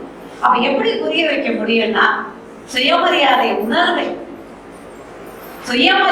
உணர்வை வந்து நம்ம உள்ளுக்குள்ள ஏற்றிக்கிட்டோம்னா நிச்சயமாக நம்மளுடைய உணர்வுகளை வந்து நம்ம எதிர் பாலினத்திற்கு நம்மளால புரிய வைக்க முடியும். இன்றைக்கு குடும்பங்கள் நமக்கு பாதுகாப்பாக இருக்கிறதா அப்படின்னா, என்னால நிறைய குடும்பங்களை வந்து காட்ட முடியும் பாதுகாப்பு இல்லை என்பது. ஏன்னா இன்னைக்கு நாங்க பேசிக்கிறோம். இன்னைக்கு வந்து பெண்கள் ஒருத்தரோட ஒருத்தர் பேசும்போது அது ஒரு காலம் போயிடுச்சு. ஒரு சீரியலை பார்த்து, தொலைக்காட்சிகளை பார்த்துட்டு அந்த சீரியல்ல யார் வந்தாங்க, இந்த கதை எப்படி போச்சு, இதையெல்லாம் வந்து மாறி போய் இன்னைக்கு பேசுறோம். எந்த குடும்பத்தில் எப்படிப்பட்ட நிலைமை இருக்கிறது என்று கேட்க முடியுமா? ஒரு சகோதரனால பாலியல் துன்பத்துக்கு ஆளாகிறால் ஒரு அவருடைய தங்கையின போது இது எப்படிப்பட்ட ஒரு வழியை கொடுக்கணும் ஒன்று பாருங்க. நாங்க கேட்கிறோம், வந்து சொல்லி அழுவாங்க, நான் இதுல இருந்து எப்படி வெளியே வர்றது? இப்போ அண்ணன் வந்து தன்கிட்ட தவறாக நடந்து கொண்டான் என்பதையே வந்து பெற்றோர்கள்கிட்ட சொல்ல முடியாத சூழ்நிலையில பெண் குழந்தைகள் இருக்காங்க. அப்ப எந்த இடம் அவங்களுக்கு பாதுகாப்பா இருக்கு நம்ம யோசிக்கலாம். ஆனா உண்மையிலேயே புள்ளி விவரங்கள் சொல்கிறது, 10 ஒரு குடும்பத்தில் நிகழ்கிறது. குடும்ப பாலியல் வன்முறை என்பது 10 ஒரு குடும்பத்தில் நிகழ்கிறது. அப்ப நல்லா நினைச்சு பாருங்க, நாம இருக்கிற வீதியில 10 குடும்பத்துல 10 வீடுகள் இருக்குன்னா, அந்த 10 வீட்டுல யாரோ ஒருத்தர் வீட்டுல வந்து ஒரு பெண் இந்த பாலியல் ரீதியான ஒரு துன்பத்தை அனுபவிக்கிறாங்க அப்படின்ற ஒரு வழி, நம்ம ஒரு செயல்பாடு வந்து மிகுந்த வழியை தருகிறது. அப்போ நம்ம அவங்களுக்கு வந்து ஒரு எப்படிப்பட்ட ஒரு பாதுகாப்பை தரப்போம்? கூப்பிட்டு பேசணும். முதல்ல அவங்க பெற்றவங்களுக்கு சொல்லணும். ஏத்துக்க மறுக்கிறாங்க. தான் பையனா இப்படி, ஆனா ஒரு கட்டத்துல அவங்க ஏத்துக்க வைக்க வேண்டியது இருக்கு. இப்ப இதை வந்து நம்ம நிறைய பேசணும் அப்படின்னும் போது நம்ம எதையெல்லாம் பேசணும் அப்படின்ற ஒரு வரையறை வந்து நமக்கு இருக்கு. உண்மையிலேயே ஆண் பெண் நட்பு என்பது இன்றைய காலகட்டத்தில் வந்து ஆரோக்கியமாக இருக்கிறது பெரும்பான்மையாகவே. ஆனா எங்கு நம்ம வந்து வீழ்ச்சி அடைகிறோம் அப்படின்னா, மிக அளவுக்கு அதிகமான நம்பிக்கையை வந்து நம்ம எதிர்பாலனத்தின் மேல் வைக்கிறோம். அங்கதான் நம்ம தவறு செய்கிறோம். ஒரு நம்பிக்கை என்பது எது எதுலெல்லாம் இருக்கணும்? ஒருவரை பற்றி சரியான ஒரு புரிதல் இல்லாமையே அவங்க மேல வந்து நம்ம அளவுக்கு அதிகமான ஒரு நம்பிக்கையை வைக்கிறது. எதையெல்லாம் பேசக்கூடாதோ அதை அத்தனையும் பேச வேண்டியது ஒரு ஆரோக்கியமான நட்பாகவே நம்ம நினைச்சுக்கணும். இன்னைக்கு நம்ம சமூக ஊடகங்கள்ல சில விஷயங்களை நீங்க பார்ப்பீங்க. எனக்கு பெரும்பாலும் வந்து பாத்தீங்கன்னா எல்லாத்தையும் வெளியில போடுறதுக்கு சில விஷயங்களை பார்ப்பீங்க. ஒரு கல்லூரி பெண்ணும் ஆணும் வந்து பாத்தீங்கன்னா நட்பு ரீதியாக பேசுறாங்க. நட்பு வந்து இன்னும் கொஞ்சம் அதிகமாகுது. இவங்க பேசிக்கிட்டே இருக்கும்பொழுது ஏதோ ஒரு கட்டத்தில் அந்த பையனை வந்து அந்த பொண்ணு ஏற்க மறுக்கிறான். ஏதோ ஒரு விஷயம் பிடிக்கல, அவருடைய சுயமரியாதையை தடுக்குது. அப்போ எனக்கு உன்னுடனான நட்பை நான் புரிந்து கொள்கிறேன், அவ்வளவுதான், வேற ஒண்ணுமே இல்லை. உனக்கே அடக்கமான நட்பெல்லாம் போதுண்டா சாமி, நீ உன் வேலையை பாரு, நான் என் வேலையை பார்க்கறேன், இதுக்கு மேல வந்து உனக்கு இடமே எதுவும் இல்லை அப்படின்னா இது வந்து அப்படியே போயிட்டு இருந்தாங்கன்னா பிரச்சனையே இல்லை. அங்க என்ன ஆகுதுன்னா, அவனுடைய ஆழ் மனதில் ஒரு பெண் வந்து என்னை எப்படி நிராகரிக்கலாம், இதை வந்துதான் வந்து ஏற்றுக்க முடியாம அதற்கடுத்து அந்த பையன் அந்த பெண்ணுக்கு கொடுத்த தொல்லைகள் அந்த பெண்ணோட வந்து உயிரை வாங்குற அளவுக்கு போயிடுச்சு. இவனுக்கு வந்து ஒரு பதில் சொல்ல முடிஞ்ச அவளால தன்னுடைய குடும்பத்துக்கு வந்து இதை புரிய வைக்கவோ தன்னுடைய நட்புகளுக்கு புரிய வைக்கவோ முடியல. அப்போ நம்ம நட்பை தேர்ந்தெடுப்ப நம்ம சொல்லுவோம், நட்பை தேர்ந்தெடுப்பதில் வந்து மிக மிக வந்து தெளிவாக இருக்கு. அது கல்லூரி காலமாக இருந்தாலும் சரி, உடன் பயணிக்கும் யாராக இருந்தாலும் சரி, இதை வந்து உண்மையிலேயே உங்கள் சிந்தனையில் வந்து பதிவு செய்து கொள்ளும். அதே போல வந்து எந்த ஒரு காலகட்டத்திலும் நான் சந்தித்த வரையில் கூட சொல்லுவேன், இது வந்து என்னுடைய வாழ்க்கையில் நடந்த ஒரு சம்பவமே. இது வரைக்கும் நான் வந்து இதை பத்தி வெளியே பேசல. இன்னைக்கு பெரும்பான்மை மகளிர் வந்து இங்க இருக்கீங்கன்றதுனால சொல்றேன். ஒரு சாதாரண விஷயத்தில் இதே தான் உங்களுக்கும் எனக்குமான உங்களுடைய பேச்சின் அணுகுமுறை எனக்கு பிடிக்கவில்லை. இப்ப நம்ம கிட்ட வந்து நிறைய பேர் பேசுவாங்க. நம்ம ஒரு இடத்துல பேசி முடிச்சுட்டு போயிட்டோம்னா அந்த கூட்டத்தை முடிஞ்ச உடனே இப்ப எங்களுக்கு போன்றவர்களின் தொலைபேசி எண்கள் வந்து பாத்தீங்கன்னா பகிரங்கமானவை. நாங்க வந்து அதை வந்து பூட்டி வைக்கிறதெல்லாம் யாருக்கும் தெரியாமலாம் இருக்காது. இன்னும் சொல்ல போனா முகநூலில் பதிவிடும் போதே கூட நாங்க நிறைய இடத்துல வந்து என்னுடைய தொலைபேசி எண்ணெல்லாம் கொடுத்துருக்கோம். இப்ப எனக்கு என்னை பழிவாங்கணும் அப்படின்னு நினைச்சாங்க, என்னுடைய பேரை வந்து கெடுக்கணும் அப்படின்னு நினைச்சாங்க அப்படின்னா அவங்க எடுத்த முதல் ஆயுதம் என்ன தெரியுங்களா? என்னுடைய தொலைபேசி. இதை என்ன பண்ணாங்கன்னா, முகநூலுல ஆரோக்கியமான விஷயங்கள் நிறைய இருக்கு. இன்னைக்கு எல்லாரையும் வந்து இணைக்கக்கூடிய ஒரு மிகப்பெரிய பாலமாக வந்து முகநூல் இருக்கு. நிறைய ஆரோக்கியமான நட்புகள் இருக்காங்க. இதுல ஒருவர் செய்த வேலை என்னன்னா, என்னுடைய தொலைபேசி எண்ணை கொண்டு போயிட்டு முகநூல்ல இருக்கிற பாலியல் சார்ந்த குழுக்களில் வந்து பதிவிட்டு விட்டாங்க. அதுல எப்படி போட்டிருக்காங்கன்னா, உங்களுடைய பாலியல் தேவைகளுக்காக, உங்களுடைய பாலியல் சந்தேகங்களுக்காக இந்த எண்ணை தொடர்பு கொள்ளவும் அப்படின்னு போட்டு இந்த இதை வந்து பதிவு பண்ணிட்டாங்க. அப்போ இது எப்படிப்பட்ட ஒரு வழியை தரும்? எனக்கு போன் வருது, எத்தனை மணிக்கு தெரியுமா வரும்? நேரங்காலமே கிடையாது, எந்த நேரத்துக்கு இருந்தாலும் வரும். அப்போ யார் பண்றாங்க? இப்ப எல்லா காலையும் நான் வந்து நிராகரிக்கவும் முடியாது. ஏதாவது ஒரு வந்து கால் நாங்க வந்து அட்டன் பண்ணி தான் ஆகணும். அப்போ பேசும்போது உங்க கூட கொஞ்சம் பேசணும், நீங்க யாருங்க அப்படின்னா உங்ககிட்ட பேசணுங்க, நீங்க யாரும் முதல்ல சொல்லுங்க. அது இருக்கட்டும், நீங்க தானே போன் நம்பர் போட்டீங்க, எதுலீங்க போன் நம்பர் போட்டேன்? நீங்க தான் குழுக்குள்ள போடுங்க, நான் எங்கேயும் போடல. இது கிட்டத்தட்ட ஒரு 100-200 போன் வந்துடுச்சு. ஒவ்வொரு போன்லயும் ஒரு கட்டத்துல என்ன ஆயிடுச்சுன்னா, நான் பேச மாட்டேன், நீ யாருன்னே தெரியல, உங்ககிட்ட நான் என் பேசணும், வைடா போன அப்படின்னு சொல்றேன்னா, நீ என் போனை எடுக்கலன்னா நான் இன்னும் 10 குரூப்ல போடுறேன். நீ என்கிட்ட பேசலன்னா இன்னும் நான் 10 குரூப்ல போடுறேன். சரி, அப்ப இதற்கு ஒரு தீர்வை நாம் தேடி ஆக வேண்டும் இல்லையா? இப்போ மன உளைச்சலை மட்டுமே நான் ஏற்படுத்தி கொண்டிருக்க முடியாது. இப்போ என்னை நானே தற்காத்து கொள்ள என்னால முடியலன்னா நான் இந்த மாதிரி ஒரு அரங்கில் பேசக்கூடிய தகுதியை நான் இழந்து விடுகிறேன். அப்ப நான் என்ன செய்தேன்? அப்ப அடுத்து என்ன நாங்க செய்யறோம் அப்படின்னா, இப்போ நான் முதல்ல எங்க நேர்கிட்ட சொல்றேன், எனக்கு இப்படிப்பட்ட தொலைபேசி அழைப்புகள்லாம் வந்துகிட்டே இருக்கு. அடுத்து என்னுடைய மகளுக்கிட்ட சொல்றேன். இப்போ என்னுடைய மகளுக்கு வந்து பாத்தீங்கன்னா இப்போ அவங்க ஒரு 30 வயது. இப்போ என் மகள்கிட்டயே நான் சொல்றேன், எல்லா விஷயத்தையுமே சொல்றேன், யார் எத்தனை போன் வந்தது எல்லாமே நான் பேசிட்டு இருக்கோம். அப்படி பேசிட்டு இருக்கும் போது சரி அடுத்து என்ன செய்யலாம் போதுதான் உண்மையிலேயே சைபர் கிரைம் அவ்வளவு அழகாக இதற்கு ஒரு தீர்வு தருது.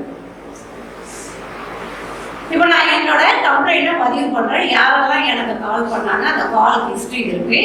இதுல என்ன பண்ணோம்னா ஏதோ ஒரு சிலர் நல்லவங்களா இருந்தாங்க. அதாவது நான் கேட்கிறேன், நான் என்னுடைய தொலைபேசி என்ன நான் போடல, ஆனா உங்ககிட்ட கேட்கிறேன் எந்த இடத்துல என்னோட தொலைபேசி எண் இருந்தது, அதை மட்டும் எனக்கு ஒரு ஸ்கிரீன்ஷாட் எடுத்து கொடுங்கன்னு கேட்குறேன். அவங்க கொடுத்தாங்க. உண்மையிலேயே சில இளைஞர்களுக்கு 2-3 பேருக்கு எனக்கு அந்த ஸ்கிரீன்ஷாட் வந்துடுச்சு. அதை எடுத்து பார்க்கும்போது ஏதோ ஒரு குறிப்பிட்ட ஐடியிலிருந்து இந்த எண்களை தொடர்ந்து பதிவு பண்ணியிருக்காங்க. அது ஒரே ஒரு ஐடி மட்டும்தான் இருந்தது. எல்லாத்தையுமே எடுத்து சைபர் கிரைம்ல கொண்டு போய் கொடுத்தோம். 2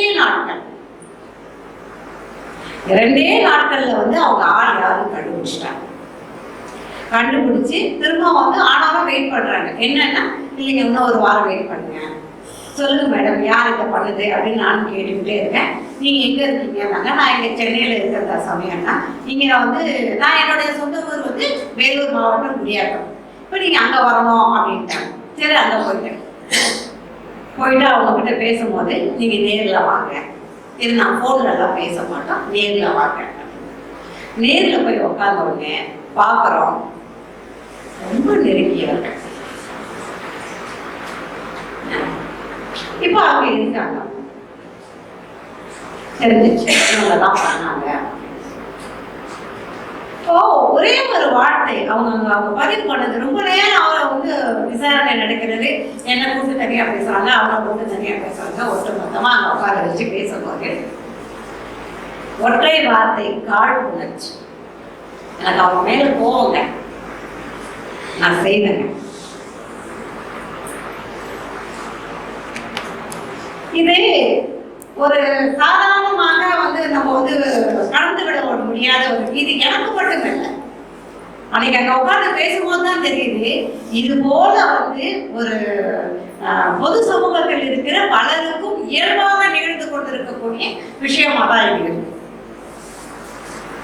ஆனா இந்த நிகழ்வுகள்ல நான் வந்து இதெல்லாம் ஒரு தீர்வு கிடைக்கிற வரைக்கும் எனக்கு ஒரு மன உளைச்சல் இருந்தது இல்லையா? 1 மணி ராத்திரிக்கோ 2 மணி ராத்திரிக்கோ வர போன் கால், அதை விட சம்பந்தமே இல்லாம வீடியோ கால் பண்ணுவோம், யாருமே தெரியாத வீடியோ கால்ல வருவாங்க. இப்ப எதுக்கு இதை வந்து நான் இங்க பதிவு பண்றேன்னா, இன்னைக்கு இயல்பா எல்லாருக்குமே வந்து இது நடக்கக்கூடிய ஒண்ணுதான். ஆனா அப்படி ஒரு நிகழ்வு வந்து உங்கள் வாழ்க்கையில் உங்களுக்கோ இல்லை உங்களை வந்து நட்புகளுக்கோ நடக்கிறதுன்னா அதை தயவு செய்து வந்து ஒரு ஆழ்மனதில் ஏற்றுக்கொள்ளாதீங்க. மன உளைச்சல வந்து வரவே வரக்கூடாது உங்ககிட்ட, அதை கடந்து வரணும். இருக்கு இன்றைக்கு நமக்கு வந்து பாத்தீங்கன்னா பெண்களுக்கான பாதுகாப்பாக உண்மையிலேயே சரியான அணுகுமுறைகள் இருக்குது. இன்னைக்கு இன்னைக்கு சைபர் கிரைம்ல இருந்து அந்த விஷயம் எதுவுமே வெளியே போகாது. யாரு நம்மளுக்கு துன்பம் கொடுத்தாங்கன்னு வராது, பாதிக்கப்பட்டவங்க யாருன்னு வராது. இன்னைக்கு நான் இங்க மொத்தமா மகளிர் இருக்கிறதுனாலதான் இந்த செய்தியை நான் பதிவு பண்றேன். இது எதுக்காக சொல்கிறோம் என்றால் பாதுகாப்பு, ஒரு எச்சரிக்கை உணர்வு. நம்மை எவ்வளவுதான் நமக்கு அம்மா அப்பா ஃப்ரெண்ட்ஸ் எல்லாமே இருக்கட்டங்க, எல்லாவற்றையும் தாண்டி நமக்கான பாதுகாப்பு நாம் தான். நம்மளை நாம வந்து முதல்ல நேசிக்க கற்றுக்கொள்ளுங்க. ஒவ்வொருத்தருமே எல்லார்கிட்டையும் ஒரு திறமை இருக்கு. இன்னைக்கு எல்லாருமே எழுப்பி உங்களுக்கு என்னங்க, எல்லாருக்கும் ஒரு கோபம் இருக்கும், யாருமேயாவது ஒரு கோபம் இருக்கும். ஆனா வார்த்தைகளால் நம்மளால சொல்ல முடியாத கோபம் இருக்கும். அது எல்லாத்தையுமே எழுத்துக்களில் காட்டுங்க. பகிர முடியாத வார்த்தைகள் இருக்கும், பகிர முடியாத ஒரு எண்ணங்கள் இருக்கும். நம்மளால இப்படி பேச முடியாது, நேருக்கு நேரா பேசி எனக்கு இவ்வளவு ஆற்றல் இருக்குன்னு சொல்ல முடியாது. ஆனா அத்தனையுமே நம்ம வந்து எதில் காட்டலாம்? எழுத்துக்களில் காட்டலாம். அந்த எழுத்துக்கள் நம்முடைய வழியை மட்டுமல்ல, நாம் சார்ந்த சமூகத்தின் வழியையும் பிரதிபலிக்கும். இன்னைக்கு என்னங்க பெண்கள் சார்ந்து மட்டுமே ஒரு ஆண்களை நம்ம சொல்ல, நான் உண்மையிலேயே இதுல அம்மையப்பன் ஒரு கட்டுரை எழுதியிருப்பேன், முழுக்க முழுக்க ஆண்களுக்காகவே. இன்றைக்கு சமூகம் எப்படி பெண் குழந்தைகளை நிறைய பார்க்கறேன். அந்த பெண் குழந்தைய இன்னைக்கு சுமக்கக்கூடியவர்களாக குழந்தைகள் இருக்காங்க. ஒரு கட்டத்துல நம்ம பார்த்து இருக்க மாட்டோம்.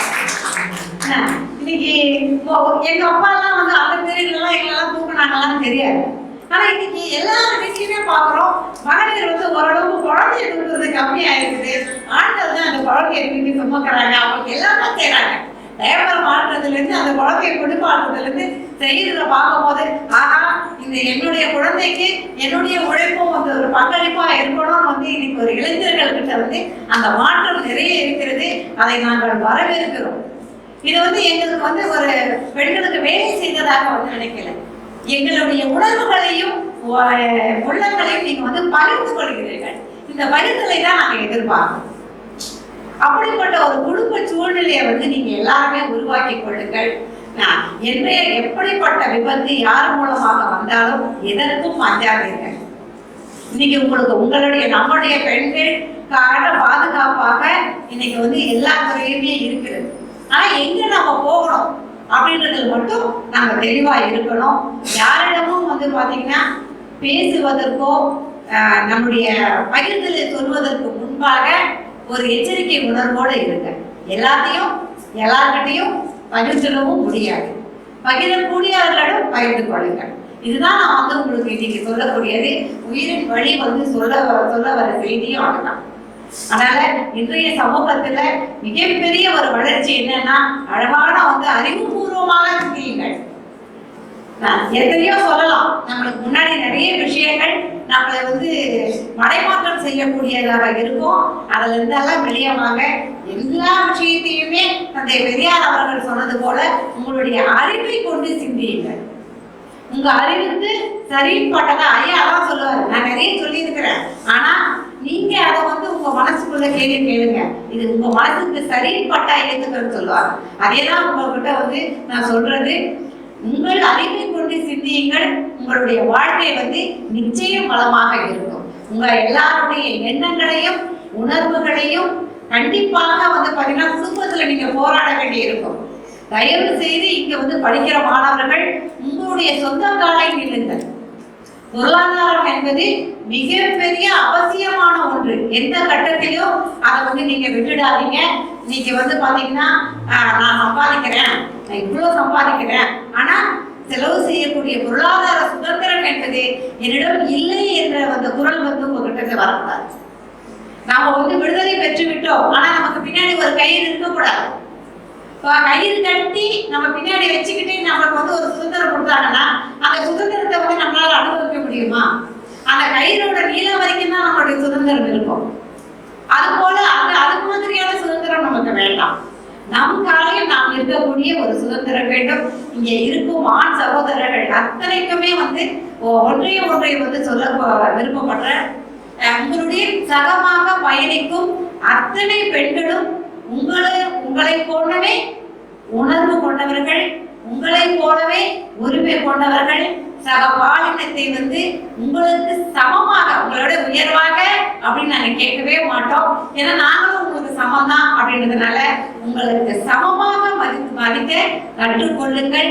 உங்கள் வாழ்க்கையில் நீங்கள் ஒரு சிறந்த ஒரு ஆண்மகனாக விளங்குவீர்கள் என்பதையும் சொல்லிக்கொண்டு, இப்படி ஒரு வாழ்வை இங்கே வழங்கிய அத்துணை நல்லுள்ளவர்களுக்கும் என்னுடைய நன்றி கலந்த வணக்கத்தை தெரிவித்துக் கொள்கிறேன்.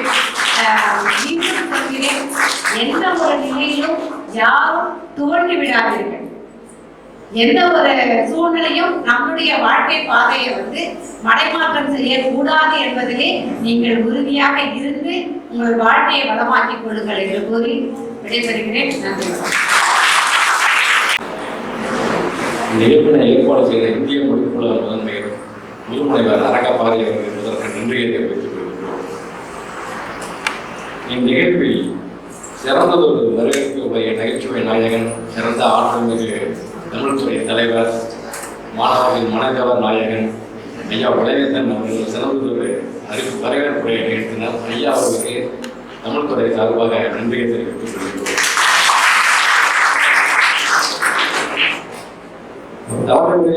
மேடம் விஜயநகரம் பேசுகிறேன். கலைக்குள்ள முதல் பேர் அம்மா நாங்கள் துபாயில் பார்த்தோம் எப்படி செலவு பண்ணாங்கன்னு. காடை எடுக்கலாம் அவங்க இல்லை செலவு பண்ணிட்டு காடுங்க. இப்போ நாங்களாவது பயன்படுது எங்கள் வீட்டு காடு ஏற்றுறதுனால எங்கள் மாதிரிலாம் காடு நம்பர்லாம் அவங்கள்ட்ட தான் இருக்குது. அதுக்கு சரி மேடம் தலைக்கீழ மேடம் காடுகள் எனக்கு ஃபோன்பே எல்லாமே நாங்கள் பார்த்தோம். அம்மாலாம் அங்கே தைரியமாக செலவு பண்ணாங்க. அதனால ஆற்றல் மிகு சிறந்தது ஒரு கருத்துரை உலகை தாக்குதல் நிகழ்த்திய கலைக்குழு முதன்மையர் வித்யாராணி அவர்களுக்கு தமிழ்துறை சார்பாக நன்றி தெரிவித்துக் கொள்கிறோம். நாகர்கோவில் கண்ணடித்துறை உரைநடையில் சிறந்த ஒரு நூல் அறிமுறை நிறுத்தினாங்க சஜிதா மேடம். அவங்களும் ஒரு எழுத்தாளர் கவிஞர் தான். ஆனால் அவங்க மொழி நாவல் வட்டாரம் இருக்கிறதுனால அந்த வட்டாரம் கொஞ்சம் கூட்டி பேசுறதுனால அவங்களுக்கு கொஞ்சம் புரியாமல் வந்துருக்கலாம், புரிஞ்சுருக்கலாம். ஆனால் அவர் நல்ல ஒரு உரை நிகழ்த்திய சஜிதா மேடம் அவர்களுக்கு தமிழ்துறை சார்பாக நன்றியை தெரிவித்துக் நூலினை பற்றியும் பெண்களுடைய சரக்கடை பற்றியும் பெண்களுக்கு இருக்க வேண்டும் காலப்படைப்பிலைங்க ஆண்கள் கம்மிங்க இந்த மாணவர் கம்மிங்கன்னா மாணவர் லைப்ரரி கேட்டான். அவங்க அறிவு செல்ல மாணவர்கள் கம்மி. மாணவர் இப்போவே வரக்கூடியவங்க தான், கம்மியே கிடையாது மாணவர்கள். எல்லாம் பார்த்தீங்கன்னா ஆய்வு சம்பந்தமாக எல்லாருமே நூலகத்தை அதனாலதான் கம்மி. வேற ஒன்றும் கம்மி குறைவு அதான் குறைவு. மாணவிகள் அப்படி இல்லை. இது வீட்டில் எல்லாம் நேரம் கிடைக்கும், வீட்டில் எல்லாமே மனம் வந்ததுனால நிறைய அதிகமாக இருக்குங்க. அதனால் சிறந்த ஒரு ஏற்புரை வழங்கிய தமிழக ஏற்புரை தேன்மொழி அம்மாவுடன் தமிழ்துறை சார்பாகவும் நெஞ்சார் நன்றியை தெரிவித்துக் கொள்கிறோம். நிகழ்ச்சி